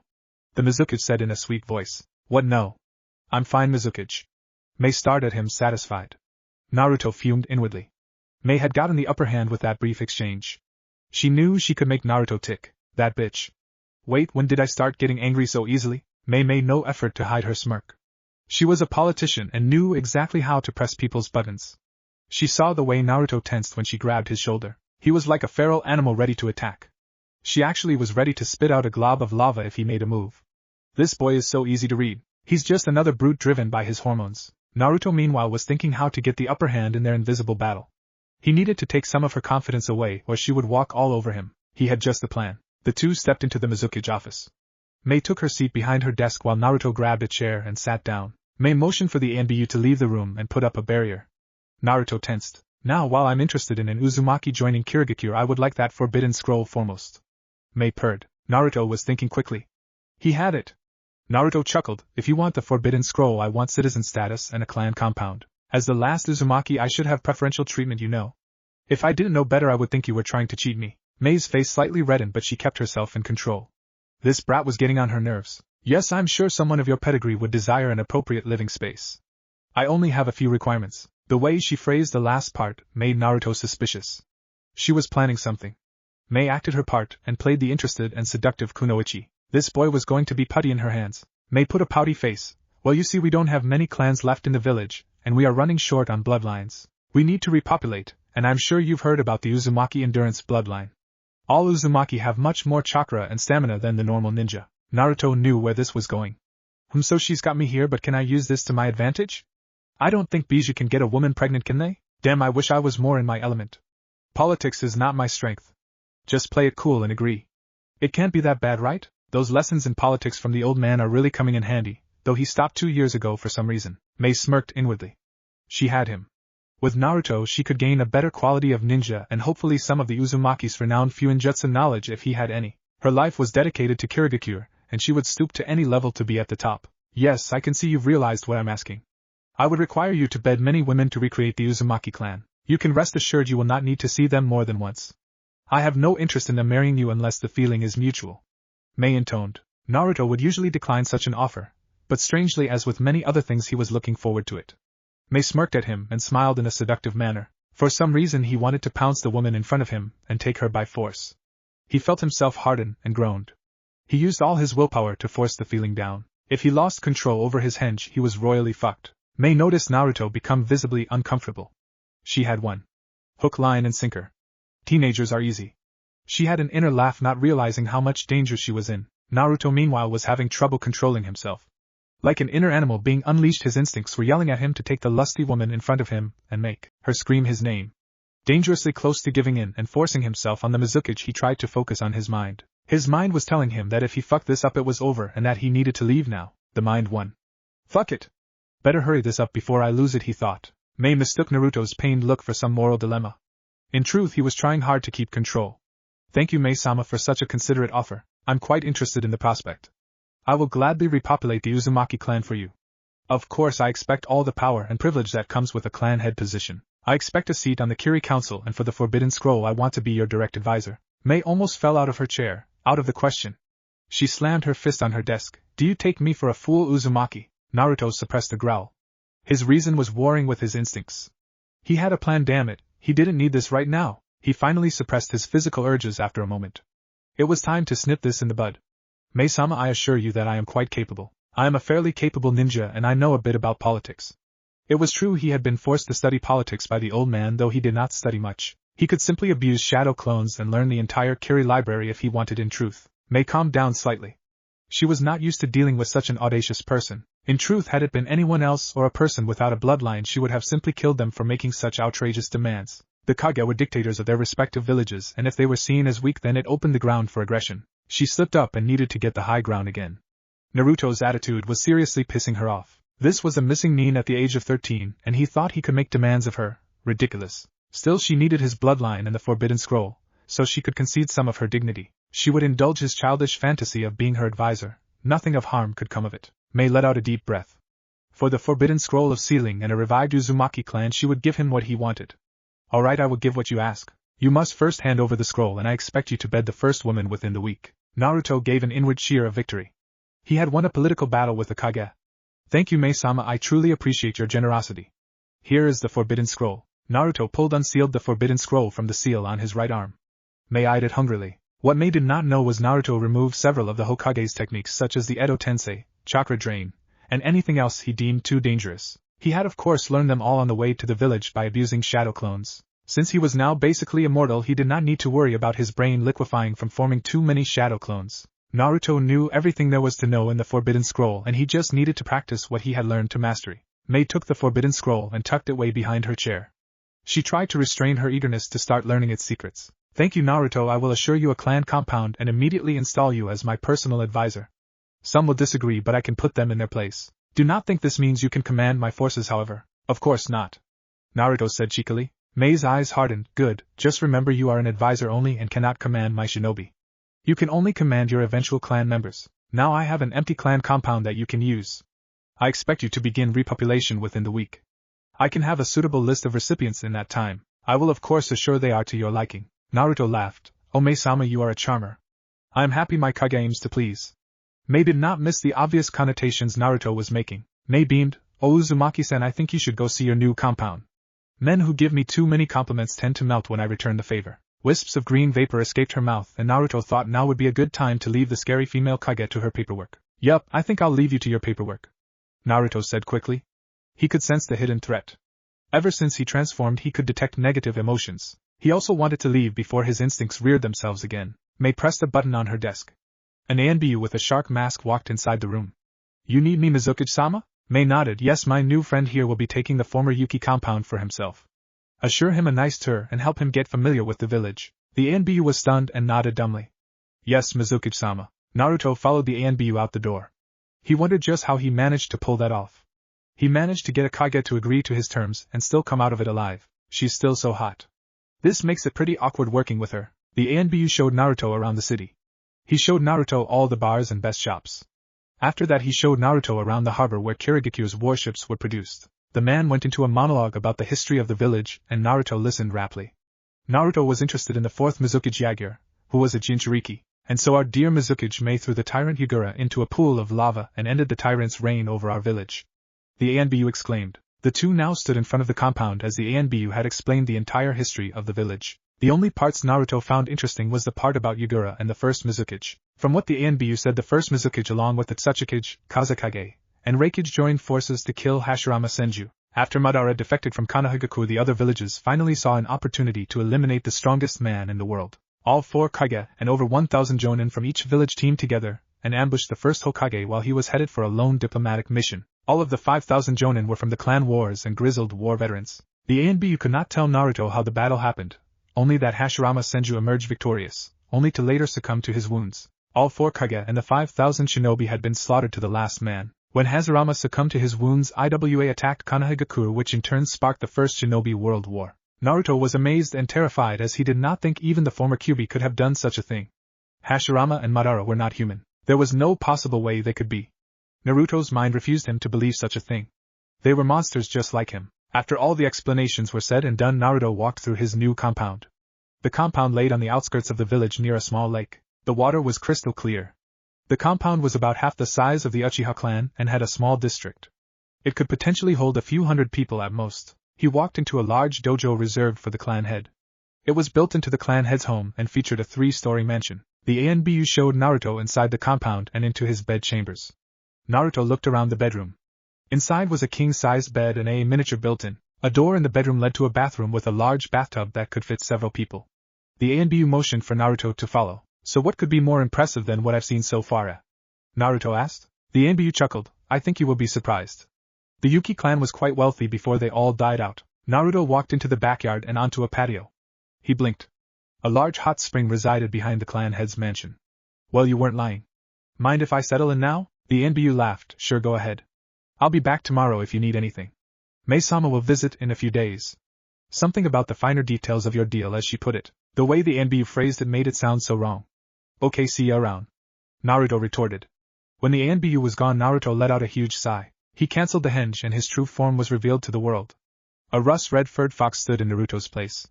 His tail swayed excitedly as he hopped into the hot springs. The water splashed as Naruto floated to the surface. Damn, I needed that. He relaxed and let his worries melt away. Plan to get a new home complete. Now to figure out what to do next. He was worried about something though. He had lost control back in the Kage office. That was not acceptable. He should not be so eager to have sex with a woman he had never met. Mei had basically strung him along until he regained control. It seemed that his transformation brought him closer to his animal instincts than he would like. The thought of Mei made him both mad and aroused. She had dared to talk down to him. He wanted nothing else than to give in to his instincts and take her. Yet the human within him warred with this. Blah, I can figure this out later. I need a day to relax. Indeed, he would be spending the rest of the day living the fine life in his new private mansion and hot springs. Could life get better? In a dimly lit room, mechanical whirling was heard. Twin orbs opened with concentric lines emanating from a dot-like pupil. I can tell you are tense, Madara. A figure detached from the shadows behind Pain, or known by a select few as Nagato. The Kyuubi Jinchuriki is missing Nagato. When we launch this invasion, chaos will surely muddy our spy networks. Find the Jinchuriki's location before we launch the invasion. Once you have done so, initiate the plan immediately. We must storm the villages before they hide away the Jinchuriki. Nagato's eyes reflected a cold anger at being told what to do. He still hated the fact he was muscled into working for this man. Pain was a god. Still, Madara knew about his original body and could dispose of him any time. He would bide his time and finish Madara off one day. Until then he would work for Madara, as the two's goals were parallel, or so he believed. Understood, Madara-sama. Madara regarded his subordinate smugly. Good, see to it that you succeed. I won't tolerate failure. Madara left in a swirling distortion, and Pain wanted to scream in anger. He would have his revenge against the immortal Uchiha no matter what. Zetsu's eyes roamed the landscape like a predator eyeing its meal. People of every age and nationality walked around the busy Kirigakure port. Hundreds of Zetsu clones silently stalked the city looking for their prey. Like a chameleon, Zetsu walked through the crowds in broad daylight, concealed by the reflecting light. Knowledge constantly flooded into Zetsu's head. Form his clones. Uzumaki recently made a deal with the Mizukage for asylum in exchange for the Forbidden Scroll. He is located on the village's outskirts. Perfect. Zetsu sneaked into an abandoned training field and waited. Soon the air shimmered and a gigantic chameleon revealed itself. The chameleon's mouth opened and Animal Path stepped out. Zetsu kneeled down. Report, Zetsu. Pain commanded. Black Zetsu spoke. We have attained the position of the Nine Tails. The rest are already in the process of being captured. Pain smirked. Good work. I shall wait for Madara to finish capturing the Eight Tails, then we may begin. White Zetsu frowned. Is that wise? The Kyuubi Jinchuriki grows stronger every day. An incredible pressure washed over Zetsu. Pain beheld him with a murderous look. Do not question your god, Zetsu. I will initiate the plan to conquer this corrupt world when Madara returns. That is final. Zetsu growled out an affirmative. Zetsu could not understand Pain's reasoning, but it was better to have the man believe he was an obedient dog. Pain smirked seeing Zetsu follow his commands like a good subordinate. In truth, he needed the chaos of his Edo Tensei army. Once Madara attempted to capture the Kyuubi, Pain would pretend to assist. Once Madara was weakened, Pain would kill the ancient Uchiha. If that is all, I will have Animal Path on standby for the invasion. The rest of the major villages will be cinder by the end of tomorrow. Do not disappoint me, Zetsu. Pain stepped back into the chameleon and disappeared. Zetsu was left alone. Inwardly he fumed. White Zetsu was complaining about how Pain was a bitchy brat. Black Zetsu, however, was an entirely different story. Black Zetsu was different from the other Zetsus by a large margin. He was the incarnation of Madara's will. Madara before dying imprinted his will into a Zetsu, and thus turned it black. Black Zetsu possessed Madara's knowledge but not his personality. He was only loyal to Madara, not Obito, not Pain, not Akatsuki. Black Zetsu was frustrated. That brat Pain is out of control. He does not realize it, but he has been watched for some time now. He plans to betray Obito. That is not even the worst part, because I suspect Obito does not plan on honoring his deal with Madara. If something is not done, Madara will never be revived. White Zetsu, hearing his counterpart's thoughts, joined in. Could we possibly set up a backup plan? The plan is already ruined. Pain has a near-invincible army. Obito has become arrogant, and will ruin everything. I doubt he can convince Pain to perform Rinne rebirth now. Black Zetsu thought about that. With all the cunning and knowledge that Madara possessed in life, he could make a plan. Madara must be resurrected. That's when it hit him. That Uzumaki brat had the forbidden scroll. The kid was easily manipulated and could be tricked into reviving Madara with the Edo Tensei. Orochimaru had perfected the technique to even reverse age with enough chakra put into the technique. Bijou reserves of chakra. Yes, this might work. Zetsu's eyes shone with malice as he gazed at a distant compound. Naruto was nervous. Why, you might ask? Well, that was because the day had finally arrived for him to keep his end of the bargain. Naruto was nervously pacing inside his mansion. The girl that May handpicked would arrive any time now. Naruto was in his henge, but that would not work for long. He needed utmost concentration to conceal himself and his massive chakra presence. In the throes of passion he would revert to his true form. Damn, well, it can't be all that bad, Naruto told himself. Outside Naruto's mansion, a red-headed woman walked up to the Uzumaki mansion. Her name was Asami Terumi, Mei Terumi's cousin and one of the last few wielders of the lava and boil release bloodline. Asami had luscious flowing dark red hair and wore a black one-piece dress. The dress was made of silk and hugged her curves. Asami wore red high heels and had her hair braided. She knocked on Naruto's front door and waited. Naruto was busily checking himself for any problems with his henge when someone knocked on his door. Coming, he yelled. Naruto opened his door to find a beautiful red-headed girl around 17 years of age. Wow, she's hot. Outwardly Naruto flashed her a smirk. And what's your name? I'm assuming Mei sent you. Asami blushed. Yes, Mei-sama sent me to complete my duty as one of the village's kunoichi. Her face was red as she finished. Naruto laughed at her embarrassed expression. He was just as embarrassed, however. He was just better at hiding it. Come in. I have just a place to relax in the back, Naruto said smoothly. He should have been completely nervous at his predicament, but he had days to prepare himself mentally. He had been reading books on what to expect and how to keep himself in control. Thank you, Naruto. Asami followed Naruto through the mansion and into the back. Asami was surprised to find a huge hot spring waiting for her. The water was completely clear and steam rose in copious amount. Mei sure downplayed how nice this compound was. I can't wait for the main course, Asami thought. Time skip, use your imagination. Naruto gave her a grin. Well, I hope I satisfied you. Asami grinned back. I think you might have gotten me pregnant with how much you came. Naruto almost flinched. He had not been thinking about that when he had lost control. Slowly he felt something whisper in his head. Like a memory not his own, he recalled himself in a different time. The memory played out with each girl he betted becoming pregnant. The memories cut off and Naruto groaned. What was that? The last Kyuubi's memories. Does this mean if I release inside a woman she will get pregnant no matter what? Naruto's answer would have to wait. He flashed Asami a grin. That was nice, maybe we could try again sometime? Sure, just hit me up. I live with the rest of my family in the Terumi compound. I hope to bear some children soon for the village. We suffered a lot, she said with sadness. After that the two washed up from their activities and Naruto bid her goodbye. Asami walked back to the village with Naruto's watchful gaze behind her. Once Asami was out of eyesight, Naruto walked back inside his mansion and walked to his bedroom. Naruto was feeling quite satisfied. As Naruto went to lay down for a nap, he contemplated what had happened. He had escaped Konoha's grasp. He had sex for the first time, and it was amazing. He had a new village that did not hate him. He was on his way to reviving the Uzumaki clan. Hee. I hope the other women are as good as her. I wonder if I can really get women pregnant from one time though. As sleep claimed Naruto, he looked forward to the coming days. 2 weeks later, Killer Bee screamed as his bijou was extracted from him. Soon his screams went silent as the last of his bijou was extracted. The body dropped onto the cave floor with a thump. The chakra flowed into the Gedo Mazo. Obito watched the chakra receding into the demonic statue with glee. Over the last few days the Akatsuki had brought in all the tailed beasts except the Kyuubi. The eternal dream was nearing, and he could taste victory. Obito, not Madara, not Pain, or anyone else would be the savior of this wretched world. Everyone in the Akatsuki let out a deep breath once the extraction was finished. Many of them had been there for a week straight. Sasori looked the most ragged as he did not have a human body and had lower chakra reserves, preferring perfect chakra control over raw power. Pain motioned for everyone's attention. Good work, everyone. Now that we have 8 bijou under our control, we may enact the plan. Many of the members were shocked. Wait, Leader-sama, I thought you said we would initiate the plan when all 9 bijou were captured. Pain looked at the offending member. Deidara was the one who had spoken out. Pain decided that he must answer or Madara would be suspicious. You are correct. The plan was changed because recent intelligence has suggested that the Kyuubi Jinchuriki is stronger than I anticipated. I have decided to go myself and bring along Konan and Tobi to apprehend the Jinchuriki. Obito was surprised as he did not know about this. Obito glared at Pain through his one eye hole. You bastard. You did not inform me of this. Obito would not move unless Pain acted directly against him, yet this rebellious action rankled him. After the Kyuubi was captured, Obito would kill Pain and take his Rinnegan for himself. Until then he would play along. Pain continued talking, oblivious to Obito's thoughts. Now that we have our army ready, we can start the invasion tomorrow. Each Akatsuki pair will be tasked with a village to invade. Orochimaru and Konohagakure are on our side, so they will not be needed in this plan. Orochimaru smirked as he planned Pain's demise.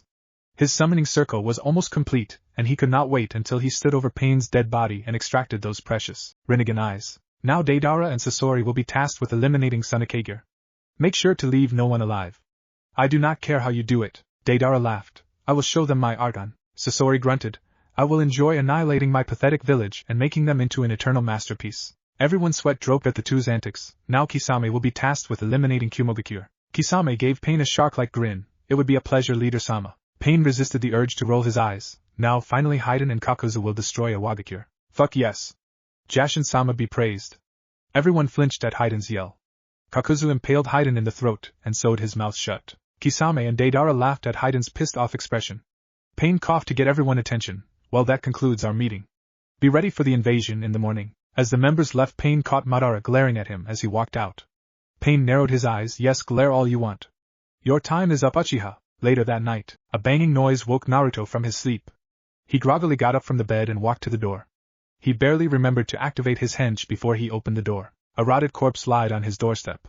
It took a moment. What the fuck? Naruto was instantly awake. He looked at the corpse in red battle armor that seemed vaguely familiar. It looked like an old man in his 90s had been shuffled into the armor and dropped on his doorstep. What sick fuck left this on my door? Naruto spotted a note on the body. Careful not to step on the body, he grabbed the note to see what was on it. Mysterious writer, dear Naruto Uzumaki. I am someone interested in your well-being. I recently heard through the grapevine that an organization known as Akatsuki is about to invade the elemental countries. They will use an army of Edo Tensei shinobi. Don't believe me? Well, if you don't, that's fine. I am aware that you are in possession of a kinjutsu that can revive the dead. Let me tell you that reviving the person on your doorstep is in your best interest. In your supply closet you should find a criminal that will work as a sacrifice. Naruto dropped the scroll. This person knew too much about him. How had they gotten into his home? He looked at the dead man suspiciously. Who is this old guy? How did this mysterious person find me? He knew the answers lied in the dead body in front of him. If the mysterious writer was telling the truth, then his new home was in danger. He made a decision. He grabbed the corpse and brought it to the room he had been using to practice Edo Tensei. He had never actually revived anyone, but the theory should work. He dropped the body into the center and began preparations. He summoned a Kage Bunshin. Go and get the body from the supply closet. His clone nodded and he began writing seals. After an hour the preparations were complete. Naruto put the criminal's body in the center of the seal and put the old man's on the transference seal. The criminal was gagged so he could not talk. Naruto was not sure if he could go through with it if he dared to look the bound man in the eye. Naruto appraised his work. Everything is set. Let's get this show started. He channeled chakra into the technique. Over the last few weeks his control has improved phenomenally, but he was still the Kyuubi, a creature with enough chakra to destroy the world. Thousands of Jonin-level reserves flooded the technique. The old man's body dissolved as well as the criminals from the intense chakra. Soon debris and dust coalesced into a shape in the center of the circle. The sheer amount of chakra Naruto put into the technique overloaded it, causing a blinding glow to shine from the seal. Naruto could barely see the figure from the insane amount of chakra he was pumping into the technique. The torso was constructed, followed by the arms, clothing, and head. Slowly the technique died down, revealing the man to the world. Naruto opened his eyes and gasped. What? The man in the circle slowly stood up, revealing a figure wearing red samurai-styled armor and wearing the Uchiha crest. The man was in his early 20s. Naruto knew this man. Everyone did. The man lifted his head, showing his Mangekyo Sharingan. This man was Uchiha Madara. What? Who has revived me? Madara looked around curiously, obviously confused. Madara looked at Naruto, and almost as if seeing through his henge, he took a step back in surprise. Naruto was just as surprised and decided now might be a good time to talk before something drastic happened. Hello, my name is Naruto. Madara looked surprised seeing him talk. Do my eyes deceive me? Impossible, you are not the Kyuubi. Madara saw clean through Naruto's henge and recognized he had been revived with Edo Tensei. He was shocked to see a miniature Kyuubi talking most of all. What was even more surprising was when he looked deeper he could see a human soul instead of the Jubi's soul fragment. Naruto flinched at Madara's glare. The man entered a battle stance ready to fight. Wait. I'm the one who revived you, Naruto said quickly. Madara gave him a suspicious look. If so, why would you revive your worst enemy? I don't know what you're talking about. I absorbed the Kyuubi with a Kenjutsu and I found your body on my doorstep, Naruto yelled out. Explain, Madara commanded. Naruto went into his life story, explaining how he had fled from his village and learned the secrets of the Forbidden Scroll. He went into the details of the last few days. Madara was pissed. He was supposed to be resurrected by his subordinate Obito when all the bijou had been collected. Something must have gone wrong for this mess to happen. What made him furious, however, was the fact Naruto had unintentionally ruined his plans. When Naruto absorbed the Kyuubi, his human chakra was mixed in with the much more vast Kyuubi chakra. While this would not have any effect on Naruto, it did mean the Geto Mazo could no longer sync with it. Madara wanted to scream as he would be forced to think of an alternative plan. Decades gone to waste. Wait a moment. Madara stopped Naruto as he was ranting about his childhood. Boy, Naruto, I believe we might be able to form a partnership. How would you like to bring world peace? Join forces with me, and with our power we can make the world a better place. Naruto was caught off guard by the directness of the question. Can I have a moment to think that over? Madara nodded. Naruto took a thinking pose. Memories of him fleeing from Konoha and reading about the Sandame's cowardly acts were brought to mind. Next he remembered the mysterious note, and its warning of an impending attack. Naruto shut his eyes. Naruto let out a deep breath. He faced the grinning Madara. I am listening. Madara chuckled. I knew you would be interested. Now am I to believe there is some sort of attack that will soon happen from what you say? Naruto nodded. Okay, that makes it easier. We will begin our partnership by crushing all those that oppose us. If Naruto was put off by the way Madara said that, he did not show it. Naruto knew this guy did not screw around.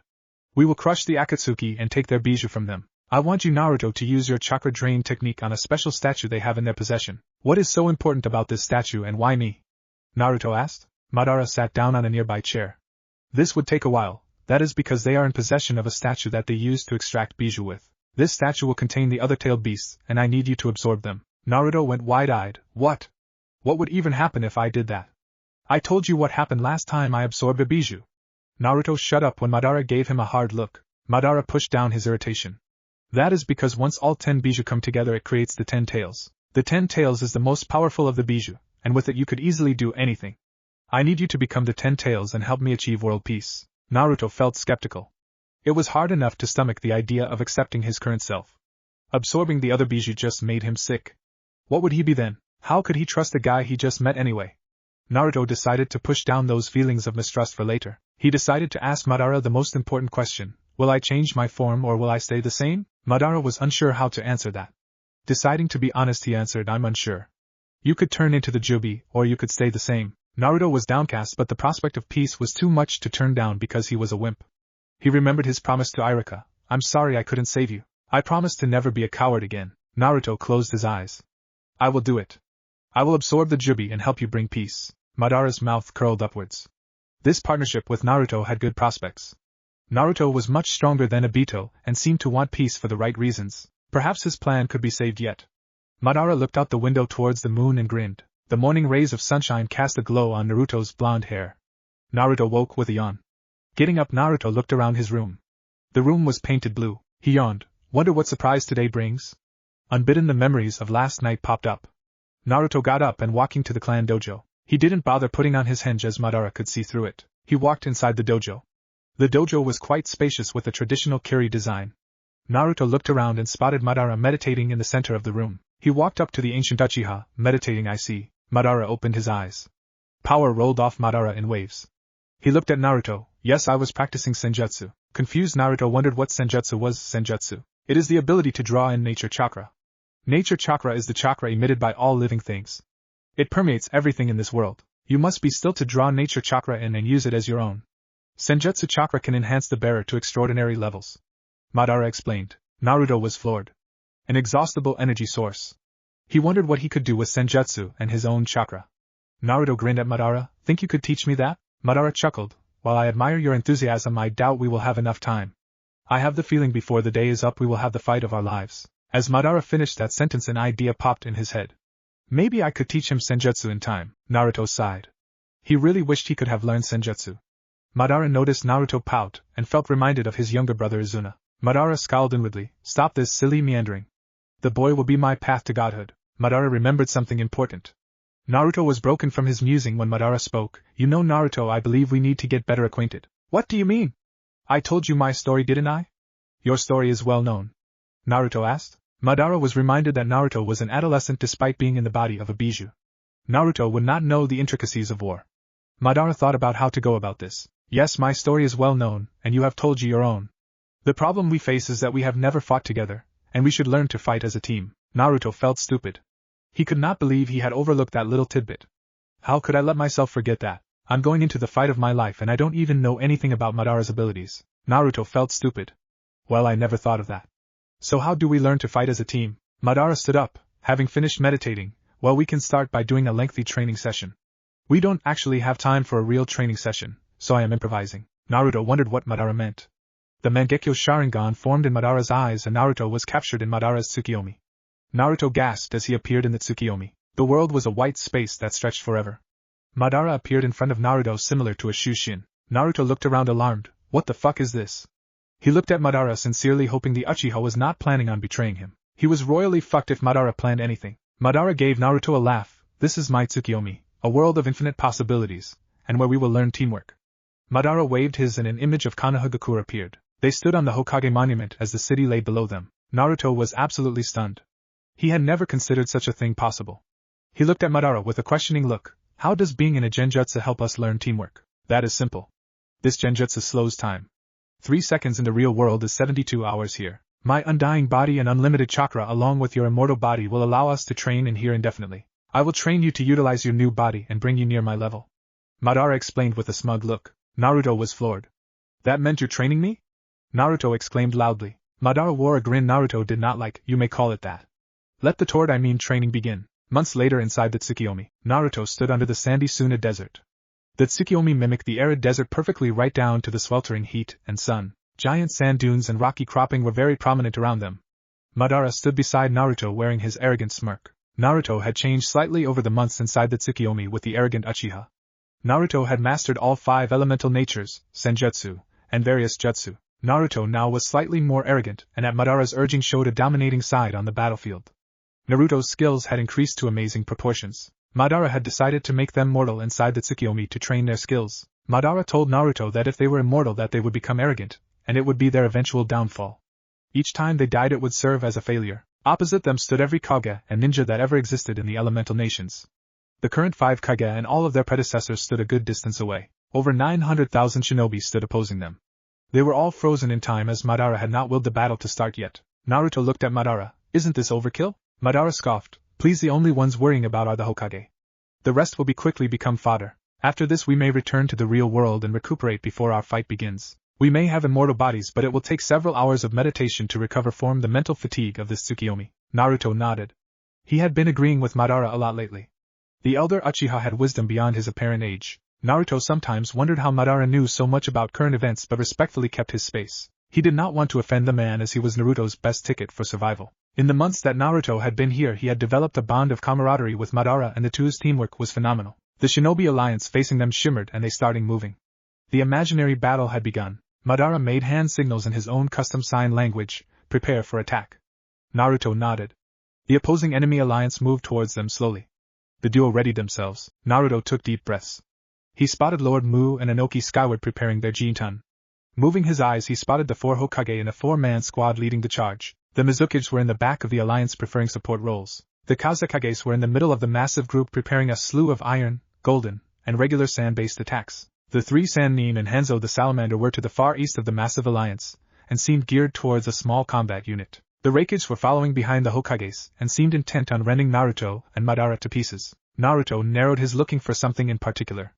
There. All 9 Bijou were approaching formed the west of their position. The Kyuubi looked exactly like Naruto's true form and was formed from Madara's memories. Naruto whistled. You sure we can win against this Madara? Madara laughed. Trust me. Nothing can stop us. Naruto agreed. Good, now let's win this and get back to the real world. The fight had begun. The enemy forces were less than a mile out now. Madara formed his Susanoo and formed 3 simultaneous hand seals with the Susanoo, shattered heaven. Gigantic meteors entered the sky from the upper atmosphere. Over 6 gigantic meteors followed by 6 more broke through the clouds. Mu and Inoki peeled off and used their Jintan to destroy the incoming rocks. Naruto laughed. Let's get wild. Naruto's form glowed and exploded into a red haze. Naruto rose to his full height in Kyuubi form. He towered over mountains and growled at the puny shinobi. Naruto raised one clawed hand up and formed a Raisin Shuriken with his Yuki.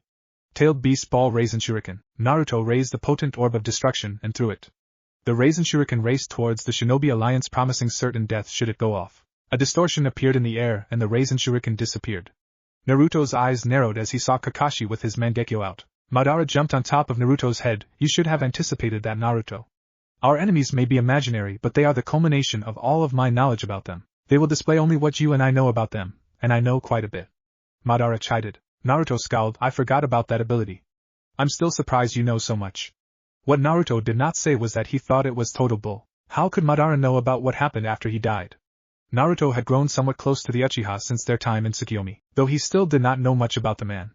He did not want to offend his friend, so he chalked it up to some sort of jutsu that let you see into the future. The man possessed the Rinnegan, so it wasn't really that far-fetched. Naruto looked towards the Shinobi Alliance. Let's get serious, shall we? Madara nodded. Let's.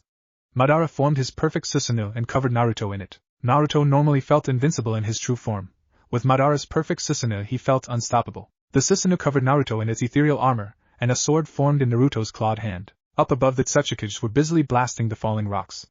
Gigantic meteorite chunks were falling on the Shinobi Alliance, decimating them. They were all so close together that they could not dodge. Madara's Susanoo finished covering Naruto. It happened not a moment too soon.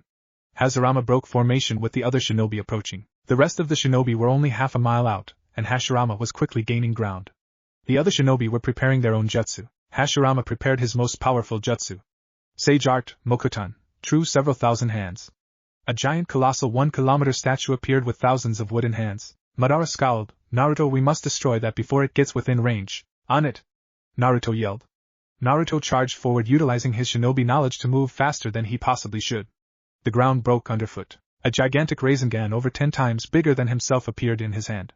The Utama Rasengan had a fiery aura and blazed with fire. Thousands of wooden hands raced towards them.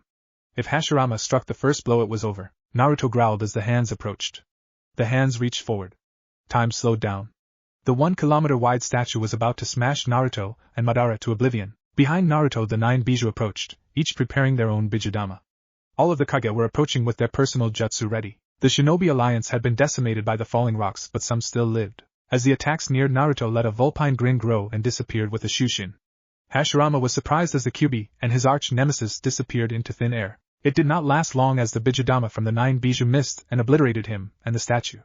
Naruto and Madara appeared within the remains of the Shinobi Alliance. Naruto raised the Susanoo's sword and slashed.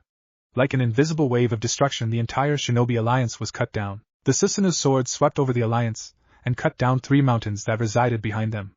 Tens of thousands of shinobi were annihilated. Naruto slammed all 9 of his tails into the ground. Earthquakes caused fissures to open all over the battlefield. The continent rumbled and the entire land of wind cracked open. Gigantic geysers of lava burst forth and covered the battlefield. The regular shinobi were helpless and perished. The Kage, however, were just fine. Madara glanced around, taking a tally of the remaining forces. Naruto in Kyuubi form stood in a vast lake of boiling lava. Geysers spewed molten death all around them. The lava, however, was less than effective against the dual protection of Naruto's Bijou form and the perfect Susanoo. Naruto smugly looked around at their combined destruction. Madara looked around in nostalgia. Madara had not seen such destruction since the good old days with Hashirama. What a nice picture, would you not agree, Naruto? Madara said in a joking manner. Naruto laughed. You are sure more laid back since I first met you. Madara scowled. Don't get any ideas, boy. Naruto smirked at his red-armored friend. The old Uchiha would pretend he did not care, but Naruto could sense the lack of negative emotions. The old Uchiha had warmed up to him even if he would not admit it. Their enemies were gathering together, Naruto noticed. The Tsuchikages, Hokages, except Hashirama, Mizukages, and Reikages were gathered together. The Kazekages had been obliterated with the rest of the alliance considering they were in the thick of the group. Naruto looked around for the others. He did not sense Kakashi, so he could assume he was dead. The Sannin and Hanzo were keeping a safe distance from the lava while Hanzo prepared a jutsu to cool off the lava. They were situated to their east. The 9 Bijou were rapidly approaching from their south. Without warning, a vast ocean of water appeared. It burst from the ground and materialized from the air itself. Tobirama Senju was seen performing one of his powerful jutsu, Ocean's Embrace. A jutsu that summoned a vast amount of water that required Bijou-level reserves. The other 2 Hokage were seen channeling their chakra into Tobirama.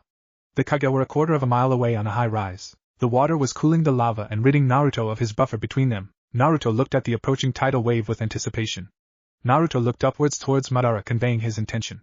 Madara nodded. Madara channeled chakra from his eyes through his body and into Naruto. Naruto went through hand seals of his own, Katon combination jutsu, Devil's Breath. Madara and Naruto's chakra mixed. Hellish black flames spewed from Naruto's maw and shot towards the approaching Kage. Water rose to Tobirama's defense. Minato Hirashine to Tobirama's support, and used the fire-sealing method to seal any of the flames that made it through the water. Naruto scowled and was blindsided when a long staff impacted his stomach. The staff failed to break the Susanoo and Naruto cleaved the staff in 2 with his sword. The staff sprayed blood and disappeared in a poof. Naruto, pay attention, Madara commanded. Naruto looked behind him and noticed the 9 Bijou approaching. Madara looked towards the Bijou eagerly. He focused on them with his Rinnegan, Limbo. An unseen force sent the Bijou hurtling backwards into a tumble. Like a godly Shinra Tensei, the Bijou were smashed. Naruto looked over at the Bijou surprised.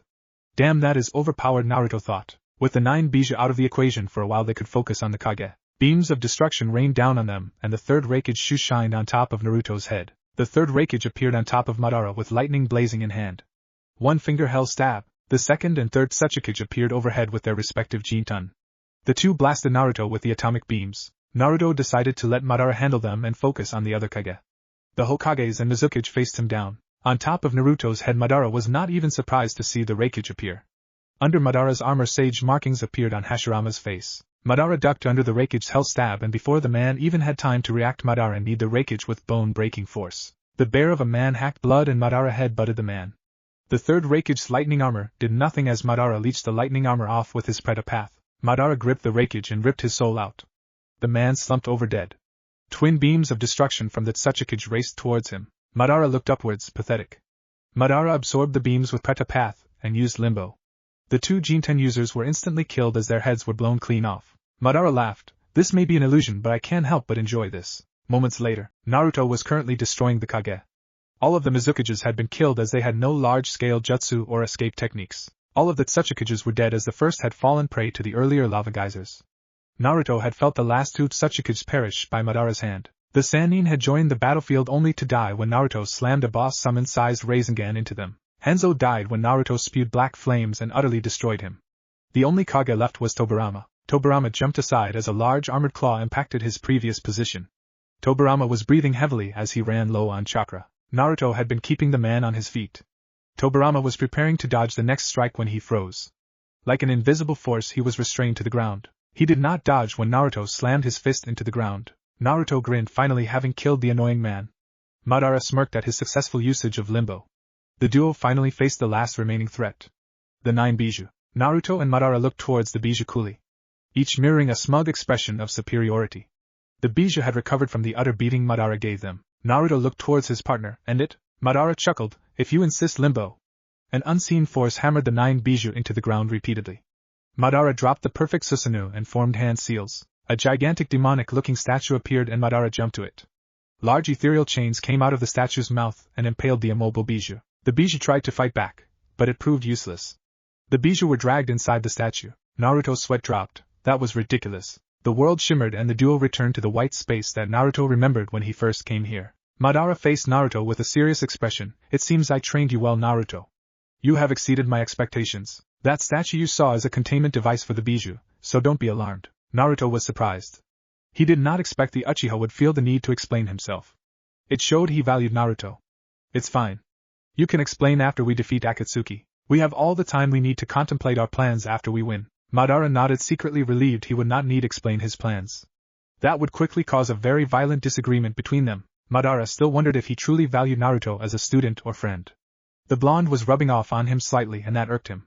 The blonde needed to become the Jubi. Once Naruto became the Jubi, Madara would seal Naruto in himself and initiate the infinite Tsukiyomi. Madara could free the blonde after the infinite Tsukiyomi was cast as a repayment. The blonde did not have a Sharingan and could not hope to undo the jutsu, so he was fine with releasing him. Madara brought himself back to the conversation at hand.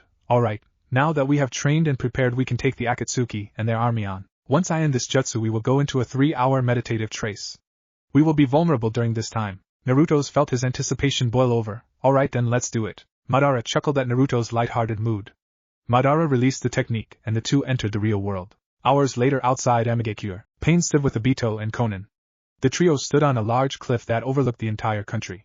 Pain looked over to Obito. This will work, correct? Obito scoffed. My skills with time-space manipulation are unmatched. Obito went through a jutsu, time-space style, Susanoo's Rift. A tearing sound echoed throughout the land of Aim. The tearing sound also echoed in the land of water, wind, rock, and lightning. Obito laughed as portals a mile wide opened in the 5 nations. Inside the dimension their army resided within, time flowed much slower. This was to allow new Zetsu to grow. Inside the dimension, time was over 100 times slower than the real world. Millions of Zetsu had been allowed to grow and become sacrifices. Pain grinned as the portal opened. Pain formed a hand seal and connected himself to the Edo Tensei links. Soon a thumping sound was heard throughout the world. The portals shimmered as men in all manner of clothing and armor stepped through the portals. Men and women from different ages and times stepped through the portals, devoid of emotion and intelligence. Pain smirked as his holy army swept over the landscape. Millions of undead soldiers marched across the land, blotting out the everything. The apocalypse had begun and the battle that would decide the fate of world was nearing. Naruto woke with a start. He noticed his henge was still active. The world greeted him for the first time in months, though it had only been hours in reality. The reality that greeted Naruto was not a pleasant one. Naruto felt a stone drop in his stomach as screaming and the smell of burning flesh greeted him. What is happening? Naruto yelled. A creaking sound echoed throughout the room. Madara slowly got up. That would be war, Naruto. Naruto ran outside in a rush, hoping that Mei or the people he had come to know over the last few weeks were okay. Madara made no move to stop him. Please be okay, Naruto thought. When Naruto got outside, his heart sank. Kiri was burning to the ground. An endless horde of Edo Tensei were swarming over the burning village. Naruto spotted the inhabitants of the village and wanted to retch. Thousands of people were hewn up on pikes. The Edo Tensei had impaled the terrified Kiri inhabitants and hoisted them on pikes for all to see. Not too far away, Pain watched the emotional Naruto. Pain smirked. Pain's plan had been to enrage Naruto and make the Kyuubi Jinchuriki lose control. Once the boy lost control, it would be easy for Pain to corral the beast and seal it. Naruto felt tears forming in his eyes. He had gotten a new home and a new life, only for the Akatsuki to take it all away. The thought of Asami and his unborn child dead made his heart shatter. Naruto slumped to his knees in despair. Naruto wept. Why did he have to suffer? I'll kill them all. The Akatsuki and anyone who tries to stop me. He thought darkly. He was brought out of his thoughts when a figure landed before him. The man wore the Akatsuki cloak Madara had described to him. The man had orange hair and multiple piercings. The man had the same Rinnegan eyes that Madara had. 6 figures landed next to the man. One more appeared in a swirling distortion. He wore the standard black cloak with red clouds adorned with an orange swirl mask. The first man faced Naruto stoically. Naruto Uzumaki, you will come with me. Naruto's hair shadowed his face. He gritted his teeth at the men who had taken everything from him. Soot and ash fell to the ground between them, staining the soil black. The normally blue Kiri sky had turned black.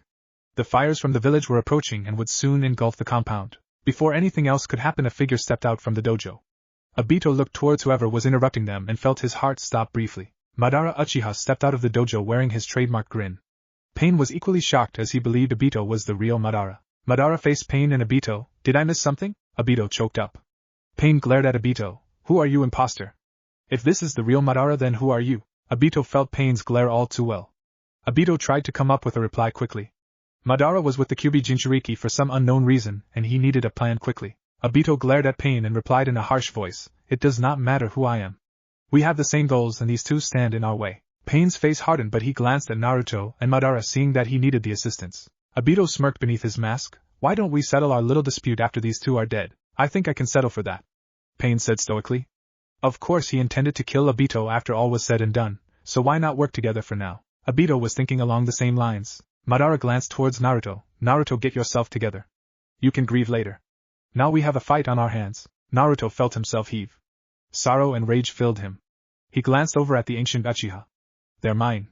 Madara simply nodded. Naruto glared hatefully at Pain and his paths. Pain smirked, seeing him in pain. Do you like the pain I brought you, boy? Pain asked smugly. Naruto did not rise to the jab and instead focused on the environment. Madara had taught him senjutsu within the Tsukiyomi, so he would not need to rely on his Yuki so much. Feral markings appeared around his eyes and forehead. His claws that were masked beneath his hands sharpened and his chakra's potency increased tenfold. Naruto snarled at the two. Let's do this. Pain noticed the swirling energy around Naruto and saw what he thought was a masterfully placed henge. Pain could not make out what was underneath, however. Pain had never practiced seeing beneath such things, as he believed himself all-powerful and had no need to see past such deceptions. Madara smirked, seeing them unable to see past his student's henge. Madara admitted he was only able to see past the Yuki-influenced henge because he had experience in seeing past Hashirama's wood clones. No one else besides him was trained to be able to see to the very core of a person. Naruto's chakra swirled around him in red hues. Obito and Pain sweated at the sheer presence, Naruto excluded. Baleful red eyes glared at them hatefully. You took everything from me, die. Naruto jumped forward. Madara stayed behind, preferring to see Naruto's progress. Naruto's sheer speed shocked Obito, who had prided himself with nearly beating the yellow flash. Naruto flashed in front of Obito. Naruto aimed to impale the one-eyed Uchiha through the head. Naruto was shocked when his hand phased right through Obito's head. Obito leaned backwards and reached for Naruto's wrist. Warning bells went off in Naruto's head, and he expelled a burst of Yuki from his arm. The potent Yuki exploded from his arm and flash fried Obito's arm. Obito screamed as his right arm was vaporized from the intense Yuki. Damn you! Naruto was about to follow up with a decapitating blow, while Obito was blinded by the pain, when a figure blocked his path. Preta Path grabbed Naruto's outstretched hand and Naruto felt the man try to absorb his energy. Naruto realized what was happening and grinned beastly. Pain watched the immobilized Naruto with satisfaction. The Jinchuriki was done for. His Preta Path was sucking in the boy's chakra and would soon fall unconscious. Azura Path appeared behind Naruto with its arm raised. A needle extended from Azura's arm with a sedative dripping from it. Naruto saw the path appear from the corner of his eye. Now! Naruto lifted Preta Path off the ground with strength that should be impossible for his size. Pain watched shocked as Naruto lifted his path like it was nothing. Naruto twisted to face Pain's Azura Path and placed Preta in between them. Azura impaled Preta Path, and Naruto channeled over 2 taels worth of chakra into the path. Preta Path glowed with the corrosive energy and expanded. Pain blanched as both his paths were destroyed in the ensuing explosion. Tons of dust were kicked up and the surrounding buildings and dojo were destroyed. A blur shot from the dust. Naruto appeared behind Pain's Deva Path and decapitated him before he could realize what had happened. Animal and human path formed a defensive formation around the Naraka path. Naruto faced them with a cool facade. Naruto looked over the remaining enemies, noticing that Obito was gone. Naruto felt a presence behind him and ducked. A grasping hand flew overhead and Naruto formed an ethereal Yuki hand. Obito flew above Naruto, cursing the boy for taking his arm. The Yuki phased through Obito, and the Uchiha rolled on the ground before jumping to Pain's remaining paths. Naruto noticed Naraka attempting to revive Deva Path and would not let that happen. Naruto, seeing this, formed hand seals. Katon, Great Fire Annihilation. Fire formed in Naruto's throats before expelling in an inferno. Madara smirked, seeing his student forming one of his favorite jutsu. The fire expelled from Naruto and formed a massive wall of flames that neither of the two Akatsuki had any hope of extinguishing. The last 3 remaining paths panicked. They had nothing that could hope to stop that. Obito glared at Naruto as the Jinchuriki performed S-rank jutsu like nothing. Tobi grunted as he formed hand seals. This would take a lot of chakra. Mokuton, wood wall. A wall of interlocking wood formed between the Akatsuki and Naruto. The wall of flames met the wood and stopped. The fire clung fiercely to the wood. Obito was about to sigh in relief when Naruto burst through the wooden wall, and flames without any burns or cuts. Naruto savored the horrified look on Obito's face when he burst through the wall. The flames did not even harm his reinforced body. Naruto channeled chakra into his own personal Shushin that relied on Yuki instead of chakra. Naruto seemingly teleported in front of Obito. It happened so suddenly Obito could not even turn intangible. Naruto's razor-sharp claws impaled Obito through his left eye. The Uchiha shuddered and spasmed as he went through the throes of death. Finally, a sick grin adorned Naruto's face as he killed one of the men who had hurt him. Pain watched in horror as this monster decimated a man even he would be wary of fighting.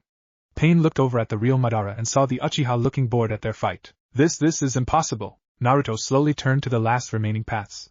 Crimson-slit eyes looked at Pain hungrily. You're the last one now, aren't you? Naruto approached Pain, intending to finally end it. Pain felt himself gripped with fear. This monster had destroyed his Deva Path and taken away his most powerful techniques. He could not hope to win without his most powerful path. This demon would not defeat him. Naruto grinned as the paths backed away. Naruto was about to engage with Pain again when Madara spoke. Naruto, do not waste time with them. The real Rinnegan user is hiding in a fake tree a mile to the south. Naruto looked over his shoulder at Madara. Naruto turned back to the remaining paths. Pain froze when those crimson orbs looked at him. Naruto disappeared and reappeared behind the frozen paths. A moment passed, then blood sprayed as they died. Under a fake tree south of Kiri was a pale red-haired man.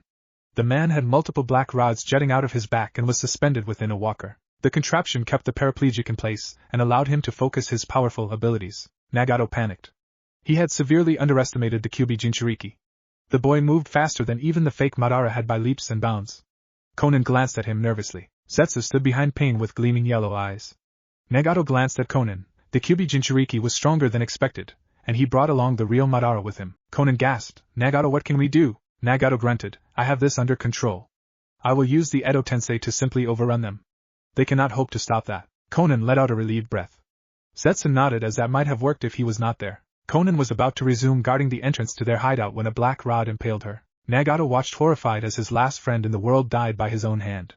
His eyes rolled into their sockets.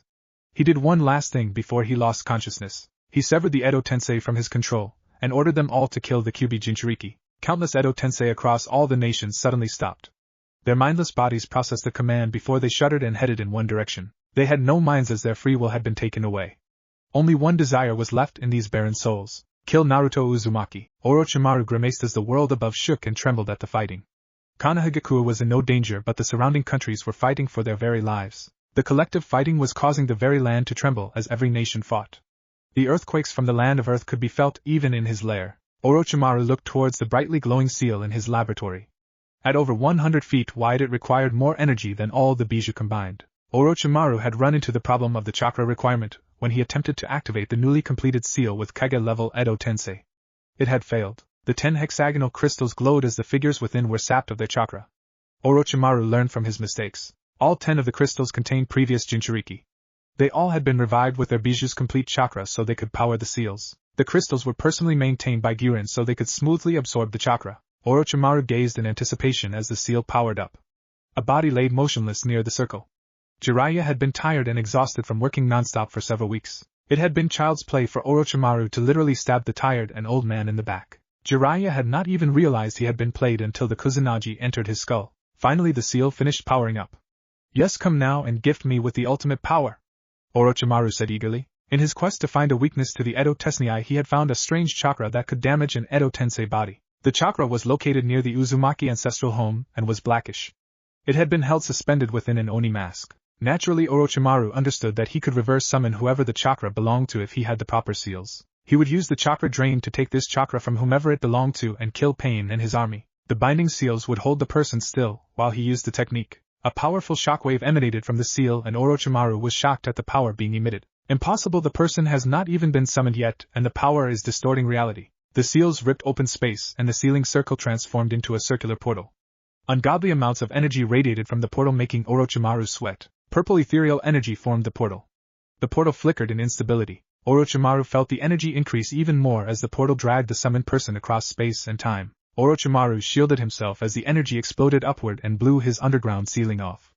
Orochimaru was blasted upwards and he was forced to regurgitate himself. Fireballs raced outwards and caught the surroundings on fire. When Orochimaru recovered, dust obscured his vision. He laid above ground where he had been thrown by the explosion.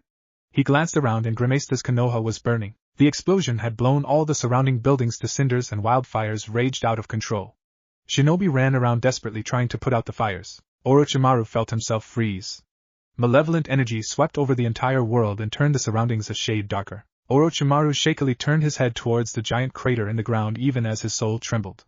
The civilians and weaker shinobi around him fell over dead at the presence. The dust slowly withdrew and Orochimaru screamed. The last thing he saw was a red Rinnegan eye with 9 tomo. Naruto blasted a hole in the fake tree and walked inside the hideout. Madara followed behind. Naruto looked around and spotted a dead blue-haired woman. She was impaled by a black rod and a betrayed expression was etched on her face. Next he spotted the last person. "It's good to see you, Madara." Black Zetsu spoke. Naruto blanched seeing Zetsu glued to Pain's body. Zetsu was fused to one side of Pain's body and seemed to be controlling him. "And you are?" Naruto asked. Madara stepped forward. "This is my subordinate Zetsu. He was the one who provided you that note, and also will be the one to revive me." Naruto snapped over to Madara. "Revive you?" Madara nodded. "Yes, you see, I planned a great many things before my death, and one of them was my own revival. Nagato here received my original eyes but misused them, you see. Zetsu here will force him to use a jutsu that will restore me to life." Naruto nodded. "I see." So Zetsu here was a spy within the Akatsuki and decided to make the best use of a situation and trick me to revive you. You have been working against the Akatsuki all along, haven't you? Madara was relieved that Naruto came to his own conclusions and simply nodded. It was really convenient that Obito was dead and could not incriminate him. Now came the hard part. Well, shall we begin? Zetsu asked. Madara nodded and Zetsu forced Nagato's body to perform the Rinne rebirth. Madara's fur glowed white and the light briefly blinded Naruto. When the light died down, ash fell from Madara's revived form. Zetsu detached himself from Nagato's body, the latter now dead. Madara opened his eyes, revealing empty sockets. Madara walked over to Nagato's motionless body and ripped his eyes out. Naruto stood there watching as Madara popped the eyes into his sockets and opened them after a few seconds. Naruto was honestly shocked at Madara's regenerative power, as he fully assimilated the eyes in mere seconds. Madara looked relieved. Now that I have my eyes back, we can move on to world peace. Madara went through hand seals, summoning Gedo Mazo. The hideout shook and broke apart as a massive demonic statue rose from the ground. Naruto whistled, seeing its full height. Madara glanced over at Naruto, feeling regretful for what had to happen. Naruto looked over at Madara, confused on why the normally aloof Uchiha looked suddenly sullen. Everyone's eyes widened. Naruto felt it even more clearly than the others. Naruto looked towards the sky in shock as it turned a dark hue. Like a storm, the sky gradually turned black. A feeling of absolute horror swept over him. Madara looked with widened eyes as chakra swept over the world, turning the sky black. That chakra! It can't be. The Jubi has not even been revived, yet this chakra is even fouler than I imagined it to be. Naruto could feel the being that was radiating the chakra. What is that? It's so alien, yet so evil. Naruto felt sweat pour down his face as the chakra eclipsed his own by far. Naruto glanced over to see Madara in a similar state. Whoever was radiating this chakra, they were not friendly. Madara wore a look of concern. A stark contrast to his usual expression. Madara looked over at Naruto, conflicted. Naruto, I believe we have a situation on our hands. I told you I would explain my plans after we defeated Akatsuki, but I need you to take a leap of faith for me. Naruto looked back at Madara. You have not let me down so far, sensei. What's the plan? Madara laughed. You truly remind me of someone I once knew. We don't have time to go with my original plan, so I need you to help me complete an alternative plan I contemplated. Madara bit his lip as he said this. What is this plan exactly? Naruto asked, not liking how hesitant Madara seemed about this. Zetsu looked confused by the turn of events.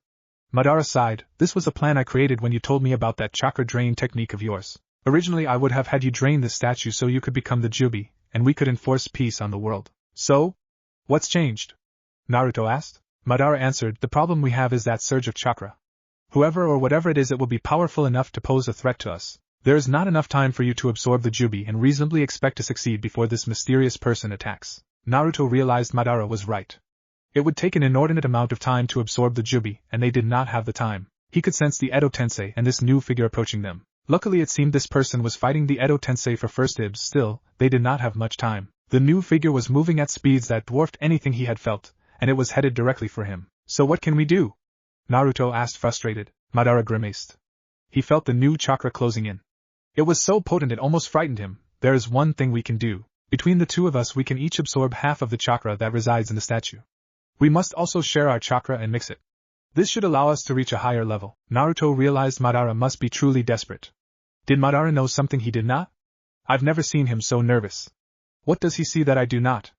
Naruto thought. Suddenly the ground trembled. Naruto glanced over, seeing the massive Edo Tensei army that was headed in their direction. They were all fighting something, and losing. It was very far away, but he could see the gigantic explosions that dotted the horizon. An explosion bloomed far away and Naruto sweated as it was big enough to wipe out a country easily. Zetsu, who had been silent for a while, watched shocked as events played out completely different than he had been expecting. Madara said, we do not have time. Let us begin. It is do or die, Naruto. Madara extended his hand to Naruto. Hesitation stayed Naruto's hand. An otherworldly explosion filled the sky. Naruto saw rather than felt as the entirety of Fire Country exploded into the sky. The world was bathed in crimson light as liquid fire filled the sky. You don't need to tell me twice. Naruto jumped to Madara on top of the Gedo Mazo. Naruto took Madara's extended hand and the two's chakra connected. Madara looked at Naruto with amusement. I'm glad you saw reason, now let's hurry. Madara used his Rinnegan to rapidly suck the contained Ju's chakra from the Gedo Mazo. Naruto slowly reached down and planted his hand on the Gedo Mazo's head. He leached its chakra and it filled him. Naruto and Madara slowly changed as they absorbed the tailed beast's chakra. Their chakra mixed, forming an even more potent combination. Several moments passed before the two stopped. Absolute power filled Naruto. The Gedo Mazo crumbled into ash as the two finished sucking in its power. Even the chakra holding its form together was gone. Naruto noticed Madara looked pained as the statue crumbled into dust. Wow, I feel different. Naruto commented. Indeed, the both of them looked different. Madara's attire had changed quite a bit. Madara's clothes had transformed and he now wore a white robe with black tomo lining all the rims. Black chakra coated his limbs, staining them black. His once white hair was bleached white, and he wore a headpiece with horns that rose into the air. Naruto had changed equally as much. His fur was now snow white, and his eyes a dark amber. Naruto felt at total peace with his surroundings. He could sense every living thing for miles. His chakra was now a dark gold and his chakra was easily 8 times more powerful. With the chakra rapidly closing and Madara glanced over at Naruto, remember we work together. We can't afford to be separated. Naruto nodded. Naruto turned his head to the north. A figure landed causing an explosion of dirt and debris. Madara tensed sensing the figure. Slowly and dramatically the dust rose from the figure. The first thing Naruto noticed was a long white open yukata. The rims of the yukata drifted in the breeze. The dust rose higher revealing long white hair and a feminine form. The woman wore wrappings beneath the yukata and had a sea cup. Naruto felt a burst of power coming from the woman. With a flex of power the dust blew away revealing her to the world. The woman's face was finally revealed. The woman had a regal stature and possessed an otherworldly beauty. She had lavender pupils with purple sclera. The woman bore red bead-like marking above her eyebrows and a shining red rinnegan eye with 9 tomo in the center of her forehead. The last perplexing feature to Naruto was the twin horns that rose from the sides of her head. The woman smirked viciously at the 2 shocked shinobi. I can sense the Jubi's chakra from you 2 maggots. Are you disciples of my traitorous sons? Naruto looked over at Madara confused by who this woman was. Madara, who is this? Madara wore a look of shock. He knew this woman from the Uchiha stone tablet. This was Kaguya Akatsuki, the mother of the Sage of 6 Paths, and a monster beyond imagining. Madara replied to Naruto's question while keeping a stern eye on Kaguya. This is Kaguya Akatsuki. She is the most powerful being to ever be recorded living. It took the Sage of 6 Paths and his brother along with the Jubi to kill her. I do not know how she is here. Kaguya scowled. Those children could never hope to defeat me. I have never lost to them. Now you will give me the Jubi's chakra or die. Naruto was utterly lost at the sudden turn of events. Wait, what? Naruto, prepare yourself. We cannot let her get our chakra. Madara commanded. Naruto nodded and leapt to his side. Naruto transformed to his full height and Madara leapt onto him. Kaguya took offense to that. Naruto gritted his massive teeth as Kaguya let loose her power. A crater over half a mile wide formed as she flexed her godly power. An explosive release of pure chakra lit the sky. The area around Kaguya melted away. The chakra Naruto had taken from the Bija and Madara let him fight it off. However, Madara let loose his perfect Susanoo and covered Naruto. Kaguya was surprised when the worms before her were revealed unharmed. She had never fought anyone besides her errant sons who could hope to even stave off her aura. Kaguya floated above the crater using her control over gravity to fly. The Susanoo-clad Naruto grinned at Kaguya. Naruto felt thrilled. He was at the prime of his life and fighting with the greatest shinobi that had ever lived. This fight was better than anything he could hope for. Let's get wild. Naruto shouted. Naruto's shoe shined too close the distance between the two. A gigantic Rasengan formed in his hand and he smashed it into Kaguya's position. Kaguya held one hand up and caught Naruto's massive Rasengan. Naruto's eyes bulged as the goddess lazily held him off. Kaguya pushed him back and he flew through the air at his full size. The goddess appeared above his flying form in a flash. Is this all you have to show me? Kaguya whispered. Madara focused on her. Amaterasu of black flames attached themselves to Kaguya. Madara was not surprised when the rabbit goddess dispersed the flames with ease and rocketed towards them. Kaguya reared a fist back and punched Naruto in his stomach. Naruto hacked as even the perfect Susanoo did not provide total protection against Kaguya's super punch. Naruto rocketed towards the ground at terminal velocity. He impacted the ground and created a huge crater. Kaguya flew overhead looking down mockingly. Naruto lifted himself from the crater. He sustained no injuries except his pride. He looked upwards on his head where Madara rested. Game plan? Madara grunted in annoyance. She's too physically strong to take in close combat. We need to gain some distance. I'll take over when I think we will have an opportunity. Naruto nodded. Kaguya floated overhead. She held an orb of energy in her hand. Grinning, she let it loose on the vermin below her. Madara spotted the incoming chakra attack. Shinra Tensei.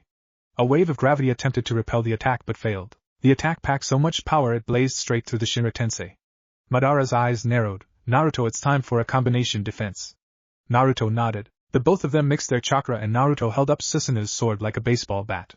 Naruto waited until the attack was in range. Uchiha reflection. Naruto batted the attack.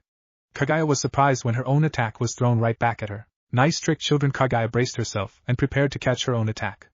The attack hit and she was pushed backwards. The attack ignited the air around her and wind blew harshly against her silver hair. She gritted her teeth and punched the attack away. The attack flew off in a random direction. When the attack landed, it detonated in an explosion that engulfed over 50 square miles. Madara, seeing that they finally had an edge, smirked. Naruto, I think it's time to go all out. Naruto flashed his partner a shining grin. I could not say it better myself. Let's go. Naruto burst forward towards Kaguya, preparing a Bijudama. Madara himself was preparing his limbo. 6 limbo clones came into existence around Kaguya. The rabbit goddess eyed the clones lazily and yawned. The clones leapt into action, punching and kicking the goddess. Kaguya leaned under a kick and smashed one limbo clone with a kick. When the kick connected, the clone fizzled out of existence, shocking Madara. Kaguya moved and rapidly destroyed all 6 clones. Naruto's Bijudama grew to the size of his full form and soon transformed into the tail beast ball Raisin Shuriken. Blades spun rapidly around the spiraling ball of energy. Kaguya watched this with caution. Naruto placed Susanu's blade into the Raisin Shuriken and broke the blade off in it. Taste this! Naruto shouted. The Bijudama Raisin Shuriken raced forward, erasing the ground beneath it as it raced towards Kaguya. Kaguya grinned, seeing such a powerful attack. You might not be children after all.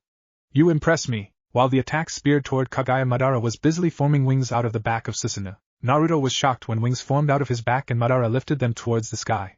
What are you planning, Madara? Naruto asked himself. Kaguya's third eye opened wide and it focused on the incoming Bijudama Raisin Shuriken. Otherworldly energy filled the eye, disappear into the void. A Matsumi Kabushi, a rift in space opened. The incoming attack was sucked inside and completely negated. The rift closed and Kaguya grinned. Is that all you have? Up above in the upper atmosphere, Naruto was freaking out. Why are we in space? What's going on? Madara stomped on Naruto's head to get his attention. We're taking the high ground, Naruto.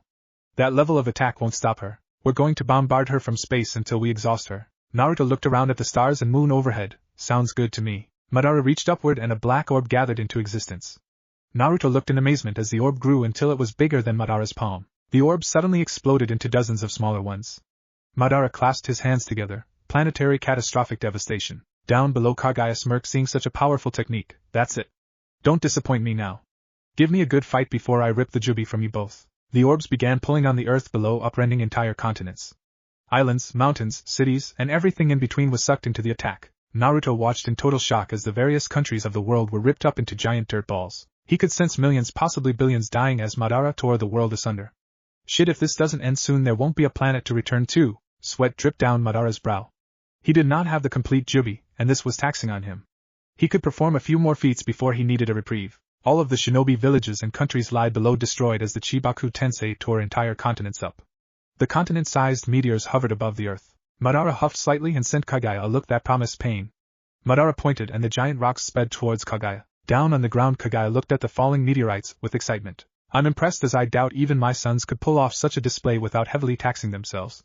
Kaguya channeled chakra to her index finger. The ground around her cratered and purple energy formed on her fingertip. Taste devastation. The energy shot towards the falling meteorites at undetectable speeds. The beam hit one of the meteorites and an explosion that blinded the night sky bloomed into existence. Up above, Naruto flew using the Susanu's wings. The explosion was so massive that it destroyed over half the falling meteorites and nicked the Susanu's wing. Madara, you got a plan for this? He yelled. Madara grinned at him. I always have a plan, he yelled back. Kaguya shot another beam and destroyed more meteorites. How long would they stave off their inevitable death? Suddenly Limbo clones surrounded Kaguya. She sighed at her enemy's futile strategy. The Madara clones were far more defensive this time, using the Rinnegan's abilities to kite and corral Kaguya each time she attempted to kill one of them. Kaguya grew frustrated and energy exploded out of her. The clones were erased from existence. Kaguya looked around her. Is that all you've got? Arrogance dripped from her voice. Kaguya was so distracted by the Limbo clones that she had allowed the dust from the exploding meteorites to obscure the sky. 20 Bijudama Raisin Shurikens burst from the sky and homed in on her. Kaguya felt the approaching attack and gasped. She turned at the last minute and held her arms crossed in a futile defense. The 20 attacks drilled into her. Kaguya screamed as the attacks exploded. From space, Naruto and Madara could see everything. An explosion so large it could be seen from space came into view. Naruto grimaced as the explosion was so large it obliterated over half the entire elemental nations. Yeah! We got her, Naruto yelled. Madara was about to agree when he stiffened. It's not over yet. Behind the duo, a rip in space opened. Kaguya came out of it. Kaguya resembled a corpse.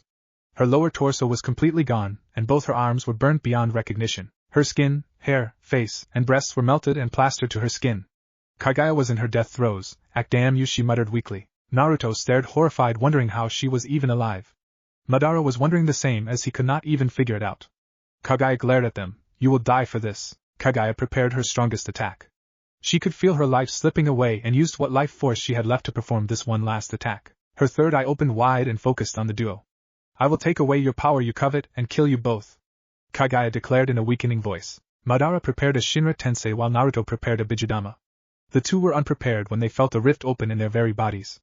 Kaguya grinned vicariously. Madara screamed as a rift formed in his chakra. He felt as Kaguya somehow formed a tear in space. She placed it inside his very chakra and it was sucking his power in, and would soon rip him to shreds. Naruto himself was undergoing the same thing and growled, feeling his power shrink away. Damn it all, Kaguya grinned as the last of her life left her. Haha, I always win in the end. Her eyes dulled and her form fell towards the earth. The rocky and broken continents shone below. Madara growled, seeing his chakra disappearing. The drain on his chakra was feeding the portal. Madara thought of every possible solution to fix this when it hit him. He could not save himself. Naruto yelled in pain as he was consumed even faster. Because his body was made completely of chakra, the distortion in his chakra was simply feasting away. Naruto heard a voice reach out to him. He looked over and saw Madara. Madara was visibly aging away and seemed to be in 70s. Madara flashed him a smile. Naruto, I'm sorry. You made me realize who I needed to be, in the end. I believe the ends always justify the means, until now. Naruto scowled in confusion. What are you talking about? We can beat this. Madara grinned somberly. I can only save you, I'm afraid. I once heard that a person is not defined by how they live but how they die. Naruto grew panicked. Don't talk like that, sensei. Madara simply smiled and reached for Naruto's head. Susanoo had long faded and only rustic red fur greeted him. Naruto had shrunk greatly and now only sported one tail. Madara looked at him with a serene expression. It's time for me to repay you for reviving me. Before Naruto could protest, Madara channeled what remaining chakra he had to his eyes. The distortion inside Naruto's body changed. Instead of absorbing Naruto's chakra, it fused with him, bonding to him. The new merged chakra flashed a dark purple. Madara's Rinnegan faded away, returning to the Sharingan. Madara glanced towards the world below before coming back to him. This world is done for. Go and make a new life for yourself. Goodbye, my friend. Madara gasped, and the energy inside him consumed him. Madara had one last thought. I finally saved one person that was important in my life. Madara's eyes closed peacefully. Naruto screamed, and oh! The energy completely consumed Madara and the body fizzled from existence. The portal inside Madara grew from the last of the chakra. It burst into existence. Instead of being inside Madara's body, it now drew Naruto in. Naruto realized he was being drawn into it. Oh shit! Naruto yelled while being dragged into the portal. As Naruto was drawn to it, purple and red hues covered his vision. The adventure of his life had begun. Aha! Naruto screamed. Red and violet hues assaulted his vision. He was speeding along at horrifying speeds through a tunnel of what only could be described as a myriad of colors. Images and shapes twisted as he spun through time and space. Whispers of ages past assaulted his ears, and visions of things to come twisted past his vision. Naruto twisted and turned through the air as he was sucked through the tunnel. Naruto hyperventilated. Got to calm down, he thought. Breathing slowly, he calmed down and tried to stabilize himself. He gathered chakra and carefully channeled it to his limbs.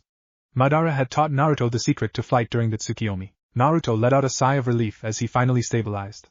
He flew through the tunnel, finally upright. He looked curiously at his surroundings, having finally gotten his bearings. What is this? Naruto spotted a vision of Konohagakure as he sped by. The brief glimpse gifted him with knowledge and a vision. He watched as everyone lay dead, and the world silent. Everyone within the world was captured in a genjutsu. The moon shined bright red with 9 tomo. As quick as it appeared, it was gone. Naruto recoiled from the brief glimpse. This Naruto was more cautious now and only looked forward. An endless stretch of space loomed ahead. No end and only walls in this tunnel. That means the only place to go. As Naruto dared to look at the walls again. Visions assaulted him of countless places and ages. Feeling the strain, Naruto made a leap of faith, and propelled himself at the wall of the tunnel. Naruto phased through the wall of visions and tumbled into a new world. A circular portal filled with red and violet hues opened over a forest clearing. A deer startled leaped away in fear. Yelling, Naruto tumbled forward, slamming into the ground, hard. Groaning in pain, every bone in his body ached. He looked around, seeing a small forest grove. Plants grew plentifully. Finally, having a moment to rest, he lied still. Suddenly the events of the last 24 hours hit him like a train.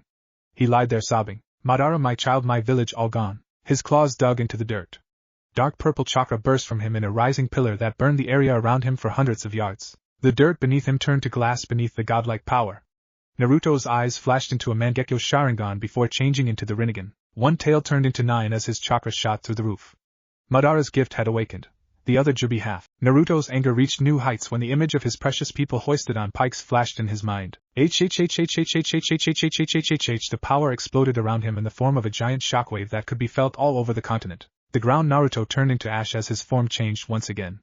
Naruto screamed as his form violently shifted. After moments of excruciating pain, it finally ended. Naruto opened his eyes. What happened? He looked down and almost gasped. His paws had turned into hands with razor-sharp claws instead of fingernails. Snow-white hair glowed down his back. He noticed he was now stark naked. He was about to break down when he noticed a sensation on his leg. He looked down and was surprised to see he had kept all 9 of his white tails. Looking around, he noticed his vision was crystal clear, and much better than before. Walking over to a puddle, he looking in his reflection and gasped. Rinnegan eyes looking back into his own. Solemnly looking at the starry night sky, he cried out, "Madara, why did you save me?" No one answered the former Kyuubi Jinchuriki. Silently he apprised his surroundings. Based on the foliage, I must be near Konohagakure, he muttered. Looking at himself, he had a thought. I wonder. He willed himself to change, and surprisingly he turned into his 9-tailed bijou form, albeit with white fur. This is amazing. Now I can have a semi-human form. I really hated constantly wearing that heavy Henjinkiri. Maybe I can finally settle down for a while and live the good life. With his mind made up, he decided to head for Konoha and enter the first hot springs he could find. Finally looking around his surrounding, he noticed he was now in what looked like a small grove not even a mile outside Konohagakure, and there were lots of ninjas headed his way. I wonder why there's so many ninja around. It's almost as if oh shit, Naruto had arrived on October 10th. A white-haired man in his late 50s was flying across Konohagakure with his signature Toad summons. Arriving at the Hokage Tower, he burst through the doors. Jiraiya kneeled. Kami-sama, Rise, said a commanding and silky voice. Jiraiya rose. Report, said the figure. Jiraiya nodded. The Kyuubi was spotted only 10 minutes from Konohagakure and looks pissed beyond belief. The figure rose from his chair and grinned. It looks like I finally have something to test my power against. Jiraiya shuddered. His god was not a merciful one. The man laughed harshly, sending cracks through the wooden floor. The man stepped outside, revealing himself. Minato Namikaze, the man who controlled the entire world, and was known simply as Kami. Thousands of ninja bore down on him.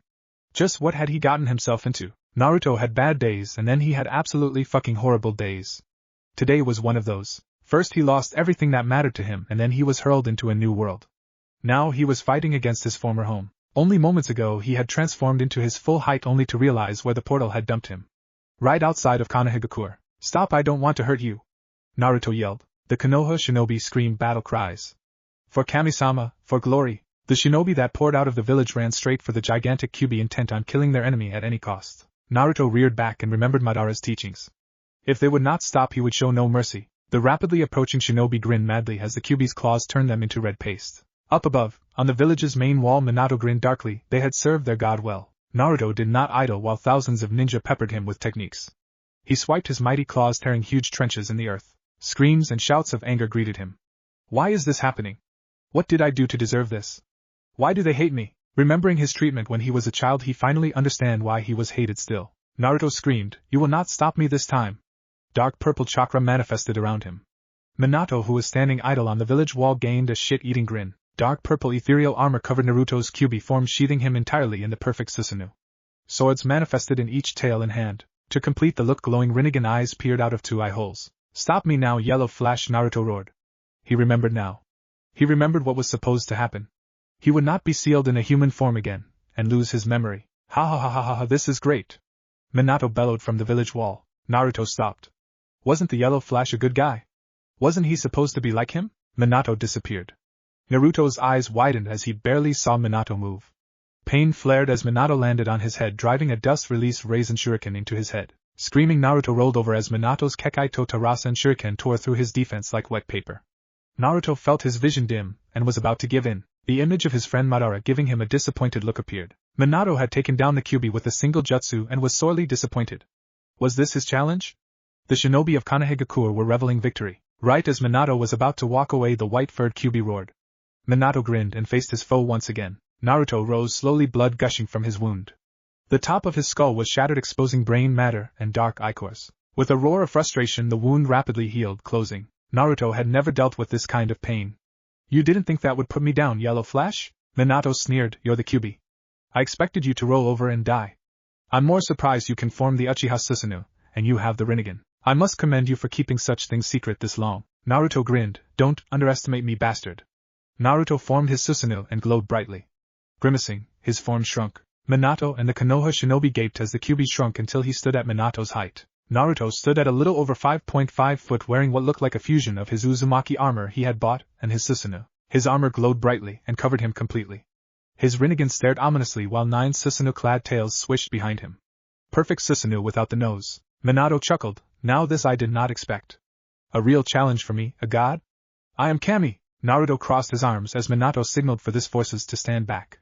He would show this yellow-haired fool who was the real god. Madara was leagues above Minato back in his original dimension. Wait, if this is another world, could that mean he's not the same person? Minato never referred to himself as a god. Oh no. Naruto prepared himself as Minato raced towards him in a headlong charge. Minato held out his hand and a cylindrical object slid into his hand. With a hiss, a beam of energy extended from the hilt. With a startled realization, Naruto swung his sword right as Minato swung. The two swords met in a clash of energy that sent sparks flying. Shinobi watched with bated breath as the two struggled in a titanic clash. Naruto growled in animal rage as Minato grinned as the deadlock. Right on style, sort of like, do you like it, Kyuubi, or whoever you really are? Minato asked cheekily. Naruto growled, I am the Kyuubi. Just not the one you know. Minato's eyes widened at that in understanding, then he laughed. Truly outstanding that a Kyuubi from another dimension mastered the art of dimensional travel. So preposterous. A mere beast masters such an elegant art, Minato scoffed. Naruto's eyes narrowed. You make it sound like you can do it yourself. Minato grinned darkly and withdrew his light sword before lunging. Naruto dodged to the side and brought his katana for a beheading. Minato blocked and parried. Naruto leaned backwards as Minato's blade hissed past him. Extending a leg, Naruto kicked Minato's sword arm, sending the blade flying. Naruto extended his hand and used Devapad's powers. The blade flew to Naruto's left hand. Minato fell backwards as Naruto held his blades in a position to behead the Namikaze. Crossing the blades, he held Minato in a scissor lock. Minato chucked calmly, it seems you have me in a bind. Naruto gave him a hard look. I suggest you surrender. Minato laughed and threw himself forward, beheading himself on Naruto's sword and setting his body on fire. Naruto looked dumbly at what just happened. What the fuck? Naruto looked around at all the enemy shinobi glaring at him hatefully. This is awkward, but Naruto was in a bind. He didn't know what to do or say. Loud laughing distracted everyone to Naruto's relief, which soon turned to horror. Minato stood up laughing in perfect condition. All his injuries healed. You should have seen your face, haha. Minato held his chest almost in hysterics. What the hell is this? Naruto said quietly. Minato's laugh died to a chuckle. What is this? I'll show you the power of Kami. Minato ripped off his cloak and his shirt, revealing his chest. All noise died. Naruto started forward in horror. He could not believe it. Almost 100 Sharingan dotted Minato's chest with 2 pairs of Rinnegan eyes lining his shoulders. Minato's eyes had turned into a yellow sidebar pupil. Minato's skin turned a pale gray hue. Naruto was almost about to attack out of rage when the ground beneath Minato vaporized from the pressure of the chakra. Naruto was pushed back as the pressure of Minato's chakra hit him full force. Eyes widening, he almost choked. This is more powerful than Kaguya. Minato flexed his muscles and finally a third eye opened on his forehead containing the Rinnegan with 9 tomo. White bone-like armor grew and covered Minato's chest and limbs, protecting his eyes. A demonic horned helmet covered Minato's face, and he held out his hands. To Naruto's inner horror, the sword of Totsuka and Yata mirror materialized. Senjutsu markings covered both the armor and weapons. Naruto was not one to run from a fight, but right now he was considering it. Okay, so he has literally every advantage over me, including Izanagi, which Madara told me about. He has 100 lives and 5 Rinnegan, including the Kaguya bloodline, Sage Mode, and the freaking eye Kaguya had. I'm fucked. Naruto was about to hightail it when Minato appeared in front of him. Not moved, just appeared. Suddenly Naruto felt a sucking sensation and then he was hurled through the air. Crashing through several trees, he flipped through the air and landed. Hurriedly surveying his surroundings, he noticed he was now in the land of earth inside what he assumed were the ruins of Iwagakure. Footsteps gathered his attention as Minato walked into view. I've taken us away from the village so I can enjoy this. I hope you know after I'm done beating you down I'll seal you into my newborn son. I'm sure my cunt of a wife will have an issue, but I'll deal with that later. Naruto grimaced. This would be his hardest fight yet. Maybe with the Rinnegan he could use the same jutsu that sent him here as an escape.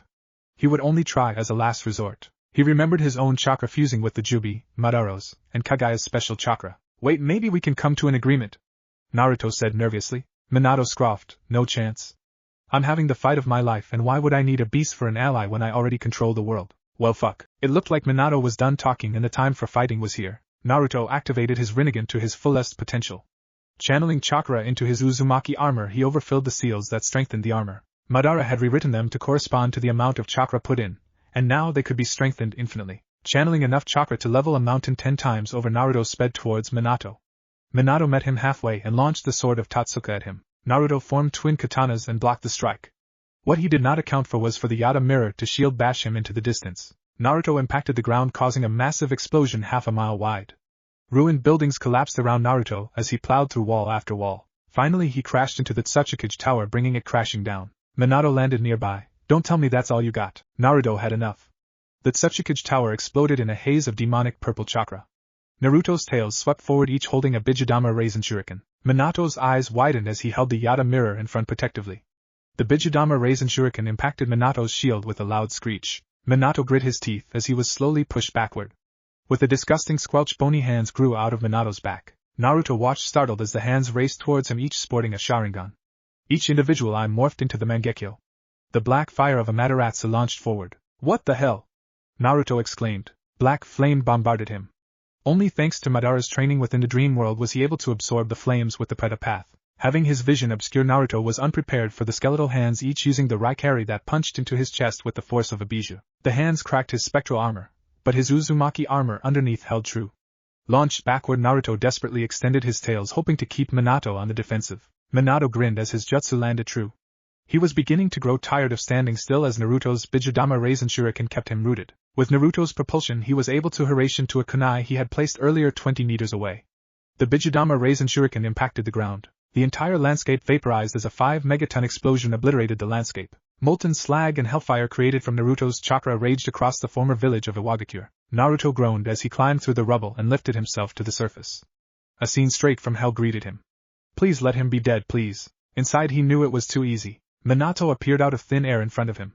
Pieces of his armor were missing and Naruto spotted 2 closed eyes on his left lower chest. I only need to kill him 98 more times. I really need to try that jutsu soon before I tire out. Minato cracked his neck. I think you're the only one who's ever killed me. That's an accomplishment, you know? Naruto ignored him, focusing on a plan. Minato huffed. If that's how you want it, fine. Get ready, Fox. Naruto channeled absurd amounts of chakra to his eyes in preparation. The yellow bastard was faster than even Kaguya by leaps and bounds. He was only able to compete thanks to his new Rinnegan. Minato ran forward in circles around Naruto. As Minato picked up speed, Naruto realized what he was doing. Running in circles, Minato formed a tornado that gathered the surrounding hellfire. Hellfire hotter than even the surface of the sun formed from Naruto's own chakra circled him. Naruto sweated as the flames condensed and grew even hotter. The entire area ignited and even the air combusted. Minato, traveling hundreds of times the speed of sound, ran even faster, launching punches that caused the air to impact Naruto. Like a punch from hell. Think 8 Gates guy. Naruto yelled as a punch impacted his red-hot Susanoo and knocked his breath from him. Yet he stood his ground and decided to go on the offensive. Staying on the defense was suicide. Naruto gathered chakra and tried something new. Water style. Rasen Shuriken. Forming water from his own chakra, he formed the very first water-style Raisin Shuriken. Throwing the spinning ball of water down, he was unprepared for the tsunami that burst forth. A large lake's worth of water burst from the orb, instantly sweeping both Naruto and Minato in the tides. The fires were extinguished, and the Iwagakure and the surrounding lands for dozens of miles was flooded. Naruto launched himself above the massive flood. Holy shit, I need to try that again. He laughed. Minato shined in front of him with an amused look. A water-style variant of my own jutsu? I'm impressed, but can you compare to my Kekai Tota variant? Naruto's eyes widened. Minato held a swirling ball of metal shards. What is that? He asked shakily. Minato smirked. This is none other than my metal release Raisin Shuriken. A new orb formed in Minato's other hand, and this is my magnet release Raisin Shuriken. Minato wore a shit-eating grin as skeletal hands formed from his back, each holding a 3-nature combination Raisin Shuriken. Naruto was feeling something he had not felt in a while: fear. This is ridiculous. Think Uzumaki. Minato threw all 12 Raisin Shuriken. Naruto's eyes widened at his death approaching. He could not stop that. If even one of those landed, he was dead. As the jutsu approached, his eyes grew wide, and he remembered one of Madara's teachings. Shinra Tensei. Unleashing the most chakra he had ever gathered, he let his eyes guide him. If you could see it from space, you would see the clouds blown away. A huge explosion that reached over 40 miles high bloomed. Naruto roared as he pushed more chakra than he had ever used. Like a god swiping his hand, the entire land of Earth and half the elemental nations disappeared along with the surrounding ocean. Pulsing his chakra 9 times, he expelled all of his chakra in the hopes of killing his enemy for good. 9 godlike Shinra Tenseis exploded, each rending the earth apart.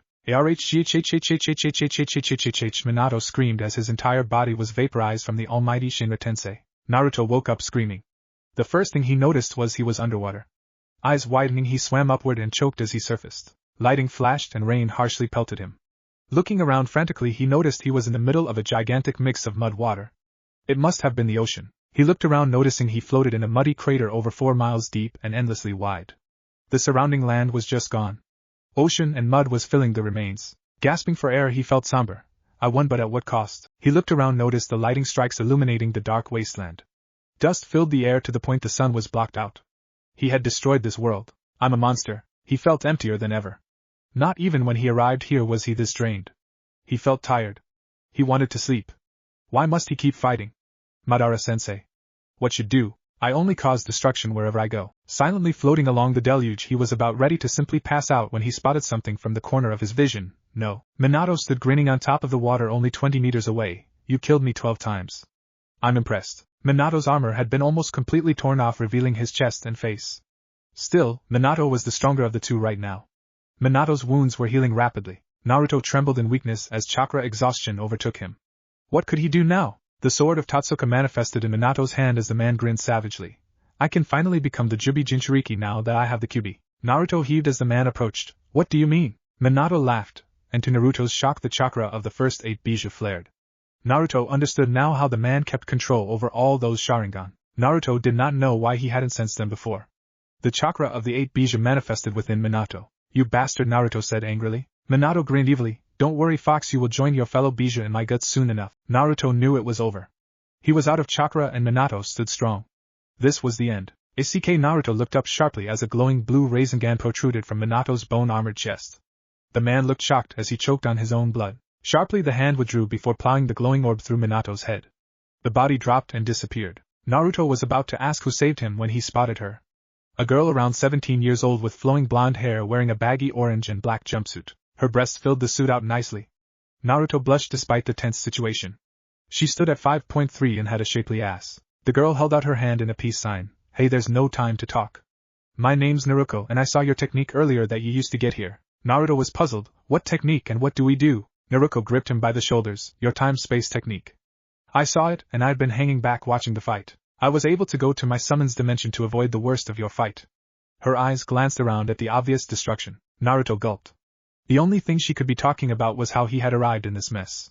He remembered the feeling and sensation. Could he recreate Kaguya's technique? I'll try, okay. Just hold him off, okay. Naruto pointed to the now revived Minato. Minato had revived without a single injury and was mad as hell. My own daughter betrays me? You little slut. Naruto fumed. You think you can treat me and mom however the hell you want? I know about the rapes and how you forced her to marry you. Minato smirked. Is it rape if she can't talk? Naruto grew angrier by the minute. Soon she was distracted as geysers of lava and boiling water sprayed them both. Shit, Naruto's shoe shined and closed the distance to Minato. The two locked blades as Naruto held the kusanagi she had pried from Orochimaru's dead hands. In her father's hand lied the Totsuka blade, an ethereal sword that would cut or seal anything short of a legendary weapon like hers. Naruto stood still, channeling what little chakra he had as he focused on opening a portal that would help them escape. Naruto grimaced. Do you know why I'm doing this, father? It's because you're a monster, a tyrant, and a fake god. Minato giggled sickly. Little Naruto. That's hardly the depth of daddy's crimes. I've hundreds of women in the last few years alone. Ever heard of the Kage Bunshin Kage Bang? No? Naruto scowled, making Minato's grin widen. I not only conquered this entire world but I killed the impure. Anyone who could not produce chakra was executed. My vision of a race of pure beings has come to pass. Naruto's horrified expression was shattered as Minato kneed her in the stomach and punched her away. Yelling in pain, Naruto landed in front of Naruto with a thud. Sweating, Naruto had forced himself to stay still and concentrate during the exchange between the two. Finally he had enough chakra. A portal to the unknown opened in front of Naruto. Minato grew alarmed. Oh no, you don't. Naruto grinned like a fox. Maybe next time, yellow bastard. Naruto scooped up Naruto and hurled himself into the portal. Naruto laughed as Minato, cursing, fell short of getting inside the portal. The next destination unknown. Naruto, receiving Madara's final blessing, was hurled into a new world where he was immediately attacked by a warped Konohagakure. Facing a godlike version of Minato Namikaze, Naruto was overpowered and almost defeated, if not for the timely interference of Naruto Namikaze. Forced to flee to another world with the help of his new companion, Naruto faces the unknown. Tsunamis and earthquakes ravaged the broken elemental nations. Walking through upturned houses and leaping over molten pits of lava, the figure carried himself with ambition for his prize. Pale skin and yellow snake-like eyes glinted as the figure dropped down into a huge crater. Kukuku. Finally the figure threw off his robe, revealing himself. Orochimaru licked his lips at the ultimate prize. Stepping forward into the cauterized dirt, he found what he was trying so hard to find. Laying before him broken and dead was Kaguya Akatsuki. Orochimaru had died when he had summoned Kaguya into the world. Luckily his servant Kabuto had resurrected him with the Edo Tensei, and he had come here soon after, searching for his new body. Reaching down, Orochimaru unsealed a mobile laboratory. He picked up what was left of Kaguya and placed her onto a metal table. To think that I would find her remains after that ferocious battle. Fate truly shines on me. Orochimaru had witnessed the battle between Kaguya, Madara, and the white-furred Kyubi, amazed at the power displayed. Using a telescope he had invented a long time ago for simple astronomy and observation, he was able to witness the titanic ending to the battle. He gasped at the implications of interdivisional travel, having seen Kaguya's final attack and the result. From his observations, the Kyuubi was now blended to the most powerful shinobi in existence. Such a test subject would not escape him. Orochimaru cackled as he kneaded the flesh beneath him. Like the perfectionist he was, he strove to only do the best. Finally finishing, he closed the rib cage and let the body heal itself up. A complete and whole Kaguya Akatsuki lay before Orochimaru. Licking his lips, Orochimaru prepared his soul transfer jutsu. Soon he would attain godhood and go after the white-furred test subject. Naruto suppressed a groan as his conscience returned. He had fallen unconscious from chakra exhaustion. Looking around, he found his blonde companion still unconscious. He looked around. They both laid in a shallow patch of dirt alongside an aimless road. The road stretched further than his eye could see. Trees and forestry blanketed the area. Naruto got up and shook his fellow blonde. "Hey Naruto, are you okay?" Naruto mumbled. "Ramen." Naruto flopped around looking for imaginary ramen. Naruto's sweat dropped. "Hui." Naruto woke up with a yell. Jumping up, she expected an enemy attack. Naruto fell over laughing at her expression. "Oh my god, haha." Naruto pointed his finger in hysterics. Naruto just deadpanned. "So where are we?" Naruto stopped laughing and looked around. "I'm not actually sure." Naruto looked around, seeing two directions they could go. Naruto looked at him hesitantly. "Hey, thanks for saving me at the end there." Naruto wasn't sure how to reply. "No problem. I'm actually glad you showed up when you did. I was about to get sealed when you distracted the yellow bastard." Naruto blushed. "I was just doing what I thought was right." Naruto gave her a warm look. Maybe he was being naive, but she looked sort of like a female version of him before he transformed. Maybe he could finally start over again without worrying about losing everything. Realizing he never introduced himself, he almost slapped himself. "Hey Naruto." Naruto turned to him. Naruto gave her a warm smile. "I never introduced myself properly." Naruto blinked. "You're right. I never introduced myself besides my name." Naruto looked around. They were stranded in the middle of nowhere. "I guess there's no better time than now. He seems pretty nice, so I'll give him a chance," she thought. Naruto sat down in the grass and motioned him to sit down. Naruto sat down opposite to Naruto under a large tree. Naruto spoke first, "So I'll go first. My name is Naruto, though I prefer to go by my title of Kyuubi. I guess I'm almost 15 now. You've seen what I can do already." Naruto decided to wait now and see how she took this. Naruto was not shocked. She had seen her father and Naruto battle. She had stayed at a distance and performed her unique space-time jutsu, similar to Kamui, to stay alive. He seemed like a nice guy, so she would give him a chance. "I know. It's cool with me." She gave him a smile. Naruto didn't show it, but he was excited. He had had a chance to start over now. "Thank you. Now how about you?" "My name is Naruto Namikaze. I hate my father for ruining my world. I am 16. I prefer to fight with Fuinjutsu and my Kusanagi. I don't really have any special abilities like my father." She finished with a scowl. Naruto blinked. "That really sucks. My own world got ruined by a couple of egotistical assholes." Naruto laughed sadly. "My own father was infamous for taking anything he wanted. He usually raped any girl he set his eyes on. He almost raped me once, but my mom always convinced him not to." Naruto started to cry towards the end. Naruto, horrified, grabbed Naruto and hugged her. "Shh. It's okay." He brought a clawed hand and gently grasped her hand. Naruto stopped crying. "Why do you care?" she whispered. He held her against him gently. "I've known pain and lost everyone I ever cared about. My sensei died to save me and my unborn child died days ago. Please just..." He went silent. Silent tears fell from his face. He had been fighting nonstop and never had time to realize his loss. Looking down at the girl he held, he realized this girl he had just met was his only lifeline to reality. "I promise I won't let any harm come to Naruto. She's just like me, and even though I just met her, I never go back on a promise." Naruto looked up at Naruto. She had just met him, but something about him just made her like him. No one besides her mother had ever treated her like he just did. Looking into his eyes, she knew he was honest.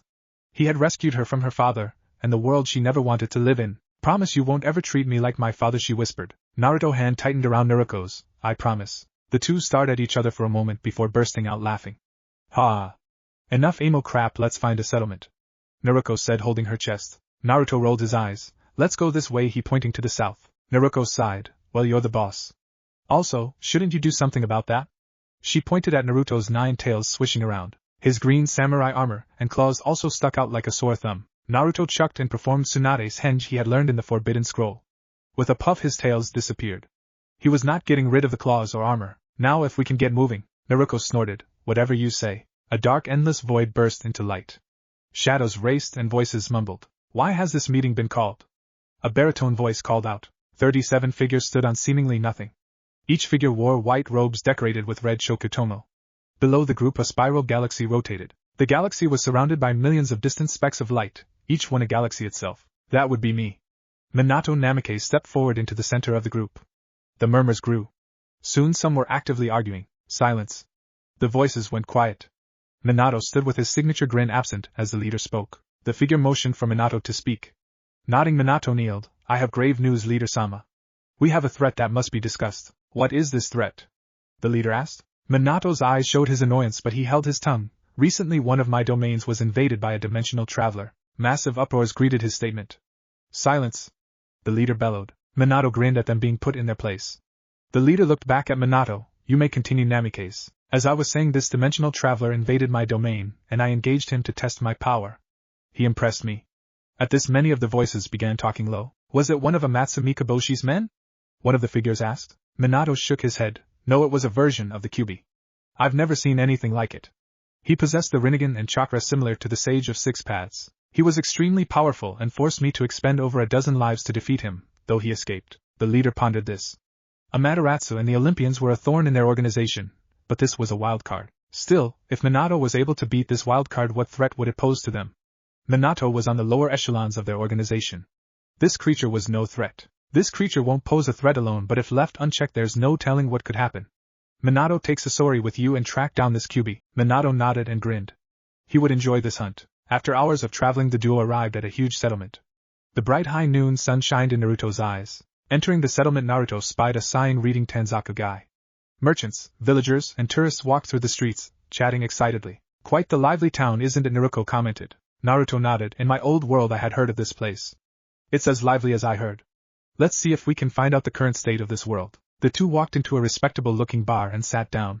Give us 2 of your sake, Naruto ordered. The bartender smirked. What brings you to Tanzaku guy? Naruto gave the man a startled look. How did you know? The bartender laughed. I know a tourist when I see one. You look as lost as any of them. Naruto chuckled at her companion's misfortune. Naruto gave her a pout before taking a gulp of his sake. Hey, could you help me out a bit? Naruto asked the bartender. The man stopped cleaning a glass and gave Naruto a hard look. It depends on what your skin. Naruto decided to step in. No, sorry, you misunderstand my friend's intentions. We're really lost and we need information on the land. We're also from the west and we haven't heard recent news about the elemental nations. Naruto gave her a surprised look. She had done it better than he could have. Naruto had calmed down over the last several hours and had taken time to admire his new companion. With his new form he had learned and missed that he had insane hormones.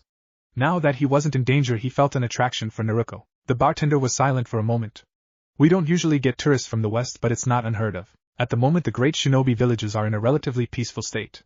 The third shinobi war ended 16 years ago, and everyone is still a bit hesitant to start any wars. Naruto absorbed the information. He was somewhere around the time his original world was in. He could do anything, be anyone. Looking over at Naruto he felt uncertain. What should I do now? Maybe I should just relax. No one's out to get me and I can train. Naruto glanced over to him. Naruto, he looked at her. I think we've both had a rough time. Want to go on a vacation? She smiled at him. Naruto smirked. I would be glad. He reached forward offering his hand. Naruto blushed. Naruto smiled after she took his hand. Naruto walked beside him as they walked out of the bar and into the town.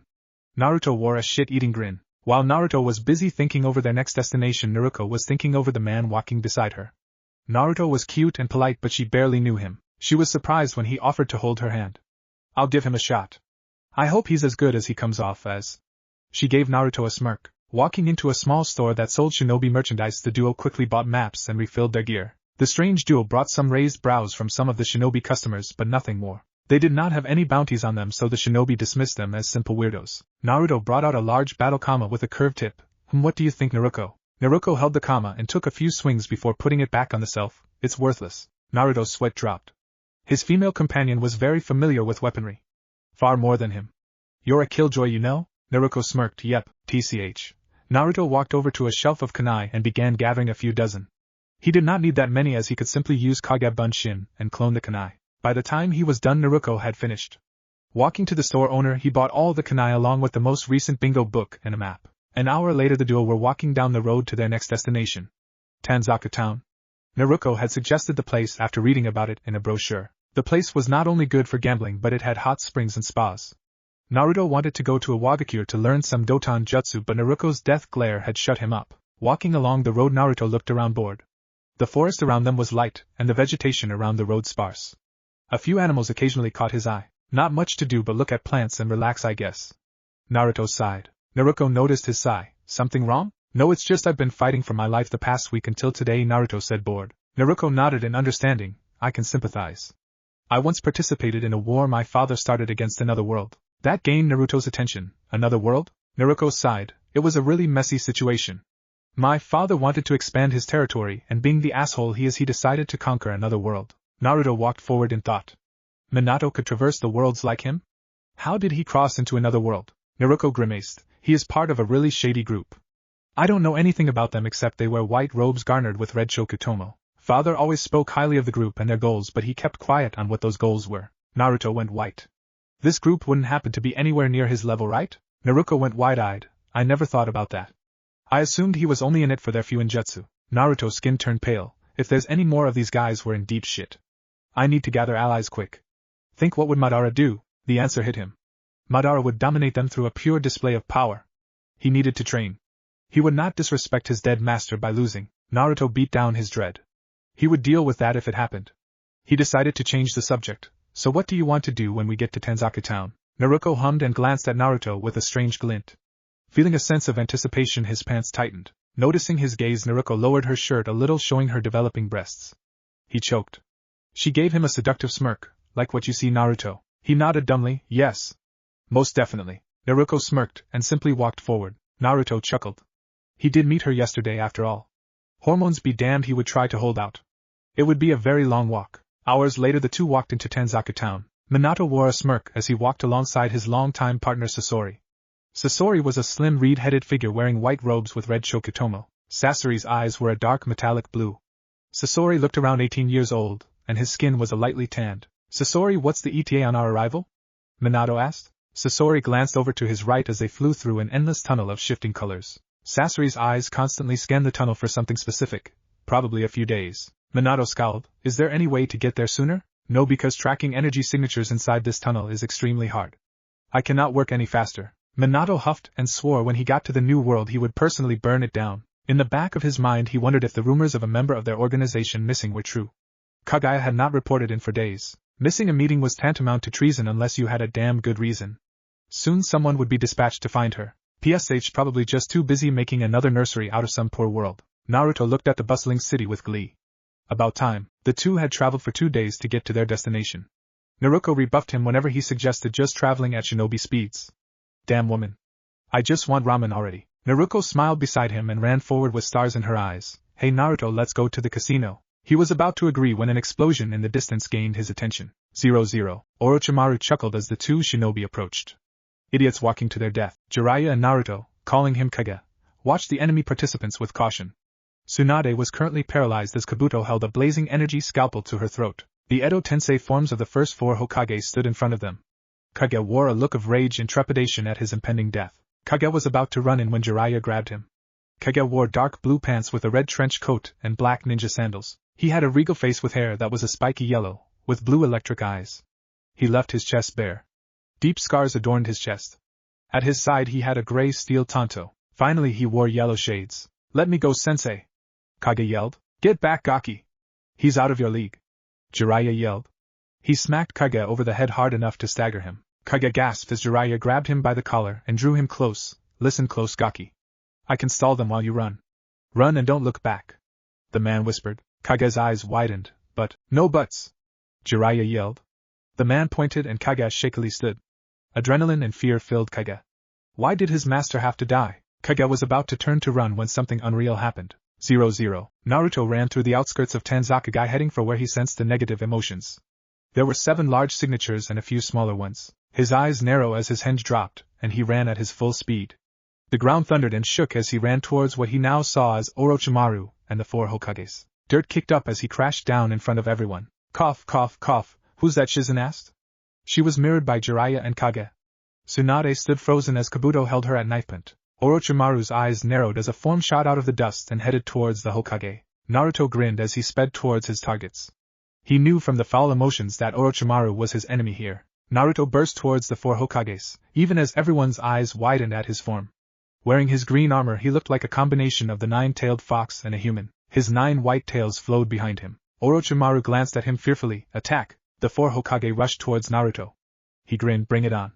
Let's dance. Minato appeared behind him in a Hiraishin as the Sandaime appeared in a Shushin aiming for a frontal assault. Naruto brought both arms up and blocked their respective weapons with his hands. If the dead could show surprise, they would be awe-stricken as Naruto crushed both Minato's kunai and Hiruzen's staff. The staff disappeared in smoke. Naruto spun in place with 9 Rasengan on his tails. Take this. The Rasengan smacked into the 2 deceased Kage and sent them crashing into the ground, hard. Everyone except the now-arrived Naruto had their jaws on the ground. Orochimaru almost let his concentration on the Edo Tensei slip. Is that the 9 tails? Jiraiya asked in near panic. Kage looked awe-stunned as Naruto laid waste to the 4 legendary shinobi. Naruto dodged Hashirama's broadsword and broke it with a swipe of his clawed hand. Jumping into a handstand, Naruto's tails whipped Tobirama, who had just appeared, into the ground, before spearing the downed man with the tail. Naruto looked over his shoulder as Minato appeared in a flash, too slow. 3 tails impaled the blonde Hokage and twirled him into the air like a rag doll. Jumping upward, Naruto prepared a finisher, Katan, Grand Fireball Jutsu. A massive house-sized fireballs engulfed the blonde Hokage. As the blown Hokage's ashes rained down, Hiruzen and Hashirama appeared. Hashirama was on a Mokuton golem. Hiruzen had somehow resummoned his staff and repaired it. Naruto effortlessly dodged the 2's attempt at downing him.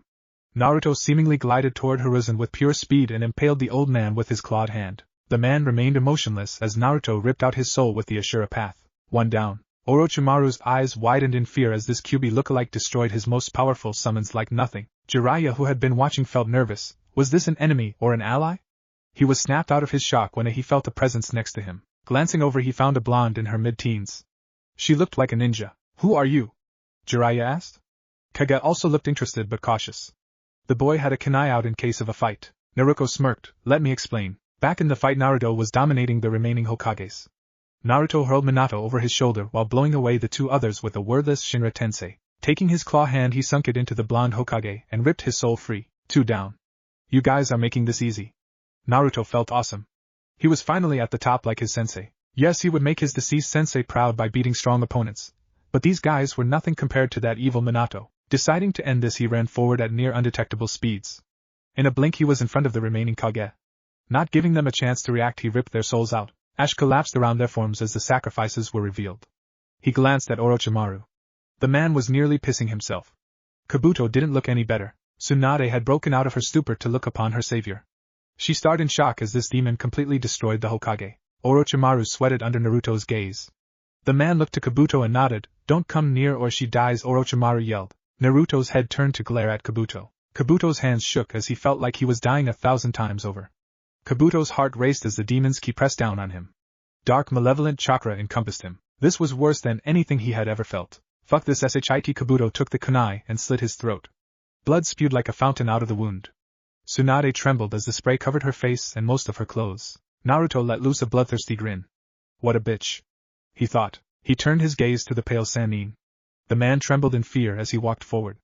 Every step made the Sannin flinch. Orochimaru tried to use a jutsu to escape, but his fear prevented him from molding chakra. Naruto stood over the pale man with a smirk. Orochimaru screamed. Naruto had stuck a clawed hand into his chest. Moving around, Naruto felt what he was looking for and pulled. With a loud squelch, Naruto held the pale man's heart. Grinning, he bit into the heart and chewed. The dying man watched as the Kyuubi devoured his heart before his eyes. Gasping, Orochimaru's eyes turned milky white. His expression was etched into a permanent state of horror. Having finished the heart, Naruto turned to everyone else. He was faced with a trembling and near comatose Tsunade, a disgusted Jiraiya, and an unconscious Shizen and Kage. Curiously, Naruto was looking at him with wait lust. Indeed, the girl had stars in her eyes as he devoured the heart and laid waste to the men. She was licking her lips at the thoughts of what she would do to Naruto. She loved strong men, and she had a bit of an obsession with foxes. Naruto changed into his more human form, still with tails, and laughed. So how about we introduce ourselves? 00. 5 hours later, everyone was in a bar. The mood was much livelier than earlier. Naruto and Naruto had introduced themselves and explained how they had gotten here. Jiraiya ogled Naruto at first, but an animalistic growl from Naruto had made him rethink that. Instead, Jiraiya ogled Tsunade and occasionally was dealt punishment via the bust to woman's strength. Naruto and Kage had immediately hit it off once Naruto explained that although he was the Kyuubi, he meant them no harm. Naruto had not told anyone, except Naruto. He was originally Naruto Uzumaki and kept that to himself. He was the Kyuubi from another dimension as far as anyone was concerned. Naruto was having a blast exchanging stories with Shizen. The two women gossiped about the latest trends. If Naruto had to guess, it must have surprised Naruto at the differences of her own world and this one. Tsunade and Jiraiya were discussing village affairs and their savior. So Jiraiya, I've decided to take up the Hokage seat. Jiraiya's sweat dropped. I'm happy, but what made you decide to change your mind? Tsunade took a swig of her sake. I guess maybe it's that blonde gaki you got that reminds me of my little brother. Kind of weird the Kyuubi lookalike has the same name as the blonde brat. Jiraiya looked thoughtful. Must be a coincidence. Inwardly he was thinking of his first book, and the main character's name. Could this be all connected? With Naruto. So you're basically the Kyuubi and Jubi combined? Kage asked. I am the Kyuubi and half of the Jubi combined, along with Madara. Kage just gaped. That's so amazing. You're like a living god or something. That got Naruto's attention. Well, I never thought of myself as a god.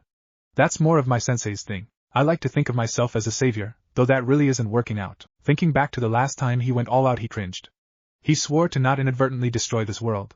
He just needed to hold himself back. Hopefully nothing would go wrong. Kage wanted to ask more but heard Naruto's somber tone and decided to change subjects. So are you and Naruto dating? He pointed at the lively blonde talking to Tsunade and Shizen excitedly.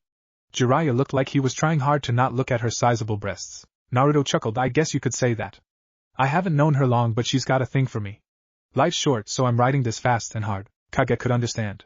The life of a ninja was short and violent, unless you were like Hiruzen. Naruto glanced at his counterpart. So do you have any ladies waiting at home? Kage looked downcast. No. The villagers think I'm you. All the kids my age don't like me. Naruto snorted. That's stupid. Inside he was cursing. It reminded him of his old village and how weak he used to be. Naruto felt a slender hand wrap around his arm. He glanced over to find a tipsy Naruto. She slurred. Bringing a hand down, she tried to grope his package, but Naruto grabbed her hand, stopping her. Naruto whined before stumbling. Naruto caught her. Tsunade laughed seeing Naruto in such a compromising situation. Naruto whispered. She grinded herself against Naruto, making him stiffen in surprise. Everyone was giggling at the blonde-haired girl's antics, even if inappropriate. Can't hold your sake, kid? Tsunade laughed. Naruto stumbled out of Naruto's grasp and hurled a sake bottle. The bottle broke against the wall. Take that, Saga tits! Naruto yelled. Tsunade stood up with fire in her eyes. What did you call me, you blonde slut? Naruto yelled in rage. The greatest bar fight in history began. Patrons cheered the two on as the catfight began. They too tore each other's clothes off in their scuffle. The two were down to their underwear when Naruto and Kage shot back in nosebleeds. Soon one drunk shattered a chair over Jiraiya's head, earning a Rasengan in return. Hey, you can't do that, a Rock Nin shouted. A whole group of Rock and Kuma ninjas got up from their table. The Rock Nin grabbed glass bottles and kunai. A Rock Nin jumped forward and accidentally attacked a cheering Sand Nin. The Sand Nin wore a pissed-off expression from being distracted from the cat fight. The Sand Nin's group turned around and glared. Oh shit, the Rock Ninja was blown backward by a wind jutsu. Right into a table of drunk Kiri Nins. Whhho, Jiraiya yelled as he chugged sake and fought a group of Chunin Kuma Nin. Two Iwa Nins ran from the back from a yelling bartender. We're taking the sake, old man. Like hell you are. The sake is ours. 5 Kiri Nin jumped in front of the Iwa Nin. The two took out their respective weapons and began fighting. The bartender yelled, waving around a knife. An explosion blew out the back wall as the fighting spread outside. One Kuma Nin was snickering as he layered explosion tags randomly. Kage fought a drunk Suna Nin while laughing at the insanity. So worth, he thought as the bar fight raged around him. Hours later everyone had woken and moved onto the road towards Konohagakure. Naruto looked cautiously towards the north. He felt an enormous chakra signature rivaling his own. Naruto glanced over at the Konoha party comprising of Jiraiya, Kage, Shizen, and Tsunade. They seemed at ease as they all walked. Who could this possibly be? Kage was feeling great. He had his first party, and he had his go at a pretty brunette. It was the greatest night of his life. Somehow he felt a deep feeling in his gut that something bad was about to happen. Naruto and Kage shared a glance, and as if confirming their fears, their party came to a halt. Naruto felt the air chill and the atmosphere grow dim and cloudy. A growing pit gnawed at him. What is this feeling? The group looked around anxiously as the feeling threatened to engulf them and turn into blind terror. Naruto's tails twitched anxiously as he glanced around. His eyes caught something on his peripheral vision. He froze for a moment. No, in front of the group floated a purple-skinned specter with a white billowing robe. Red beads adorned its arm. The figure had long flowing spiky white hair. The figure had black scara with yellow irises and was covered in unknown ceiling tattoos. Lastly, the figure had a ceremonial knife clenched in its teeth. Naruto grit his teeth as the figure looked down at his group with hellish orbs.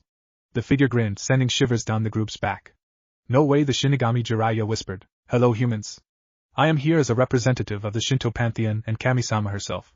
The figure spoke all the while looking at Naruto. Naruto's eyes narrowed. Is that so? Why would Kami have an interest in little ol' me? The Shinigami pointed a finger at him. Simple, she wants you dead. You're an abomination and threatens our grand chess game with the other pantheons. At that the group all took out their weapons and prepared for a fight. Regardless of the fact they were against death itself, they were Konoha shinobi and would stick with their teammates to the death. That's bullshit. Naruto never did anything wrong, Naruto yelled. Shinigami laughed, sending chills down the blonde girl's spine. You call killing billions with his reckless use of jutsu innocent, girl? Good intentions pave the road to hell. The Shinigami took out his knife and held it out. Wait, maybe we can talk this out, Jiraiya yelled desperately. The Shinigami chuckled and cracked his neck. The Shinigami raised his ki, making the entire group buckle. Shizen and Kaguya almost fell unconscious if it weren't for Naruto using his own ki to counter the Shinigami. Naruto was struggling, but the Shinigami was only slightly stronger than him. It was clear to all that the time for talking was over. Naruto glanced over, seeing the fearful faces of his friends. He didn't want to see them hurt despite the relatively short time he knew them. Everyone get back. He's too dangerous, everyone faltered hearing him. Naruto looked at him with distress. But you will die. That sentiment was echoed by everyone else as they felt the sheer power being excluded by the god of death. Naruto huffed, never taking his eyes off his opponent. This battle is way out of your league. You won't even scratch him. Run now! Jiraiya, seeing the truth in his words, grabbed Kaguya and made a run for it. Everyone soon followed until it was only Naruto and Naruto left. Naruto looked at him stubbornly. I'm not leaving. Naruto felt his blood boil but calmed himself. Fine, but stay at a distance. The Shinigami looked at his fleeing friends amusingly. You should listen to them, mortal. You will all die in the end anyway. Naruto walked forward to meet the Shinigami and formed an ethereal sword from Susanoo. Naruto glared at the Shinigami, who bore the name Wicked Grin. Naruto's green armor that covered his vitals barring his tails shone brightly. Naruto formed his perfect Susanoo over his green armor, turning it blue. It covered him like a second layer of armor. His Rinnegan eyes bore into the Shinigami with the intensity of the sun. Like a switch, the two fighters blurred. In a titanic clash, the two met. The second the two met, it shattered the ground around them. Naruto roared into the Shinigami's face as the two deadlocked. Naruto formed a katana in each tail and swung them all forward. Humph, impressive. The Shinigami broke their deadlock, jumping backward. The Shinigami held his knife backward as if to swing it. Midnight Stoke seals glowed on the knife as godly energy was channeled. Swinging his glowing knife forward, the Shinigami let loose a gigantic crescent wave of energy at Naruto. The two's attack met in the middle.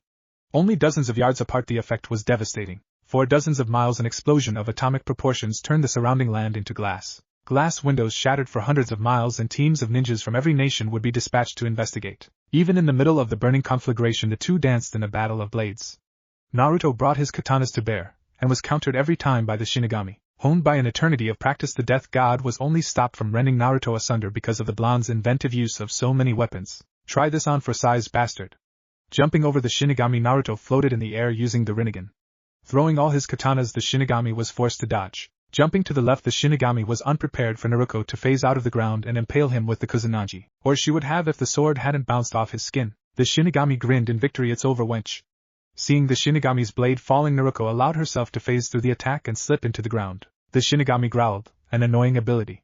What's this though? Naruto was about to attack the immobile Shinigami until he felt it.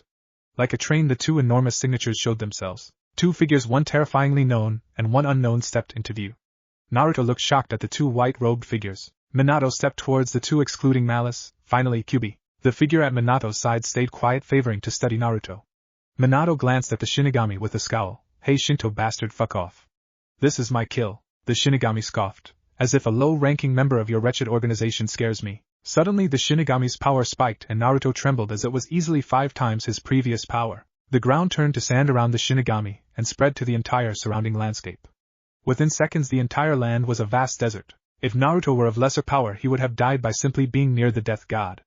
Naruto felt life dying around him for hundreds of miles. Naruto fell to one knee. Impossible. Minato also fell forward. Sasori, the man's partner, simply looked amused. Minato, you take the Kyubi. I will handle the Shinigami. Minato gasped for breath before reining himself in. Yes, for once we can agree on something. Naruto was more than prepared this time as Minato flashed behind him and attempted a lava-release Raisin Shuriken. Naruto caught the attack with one of his tails. Utilizing the Preta path, he started absorbing it. Minato grinned and used his own Deva path to blow the attack into Naruto, nullifying his absorption. Eyes widening, Naruto took the full brunt of the attack. Replacement Jutsu. Minato was surprised when instead of staring at the broken and dead body of his enemy, he was replaced with his enemy, and hit by his own attack. Haha. Take that.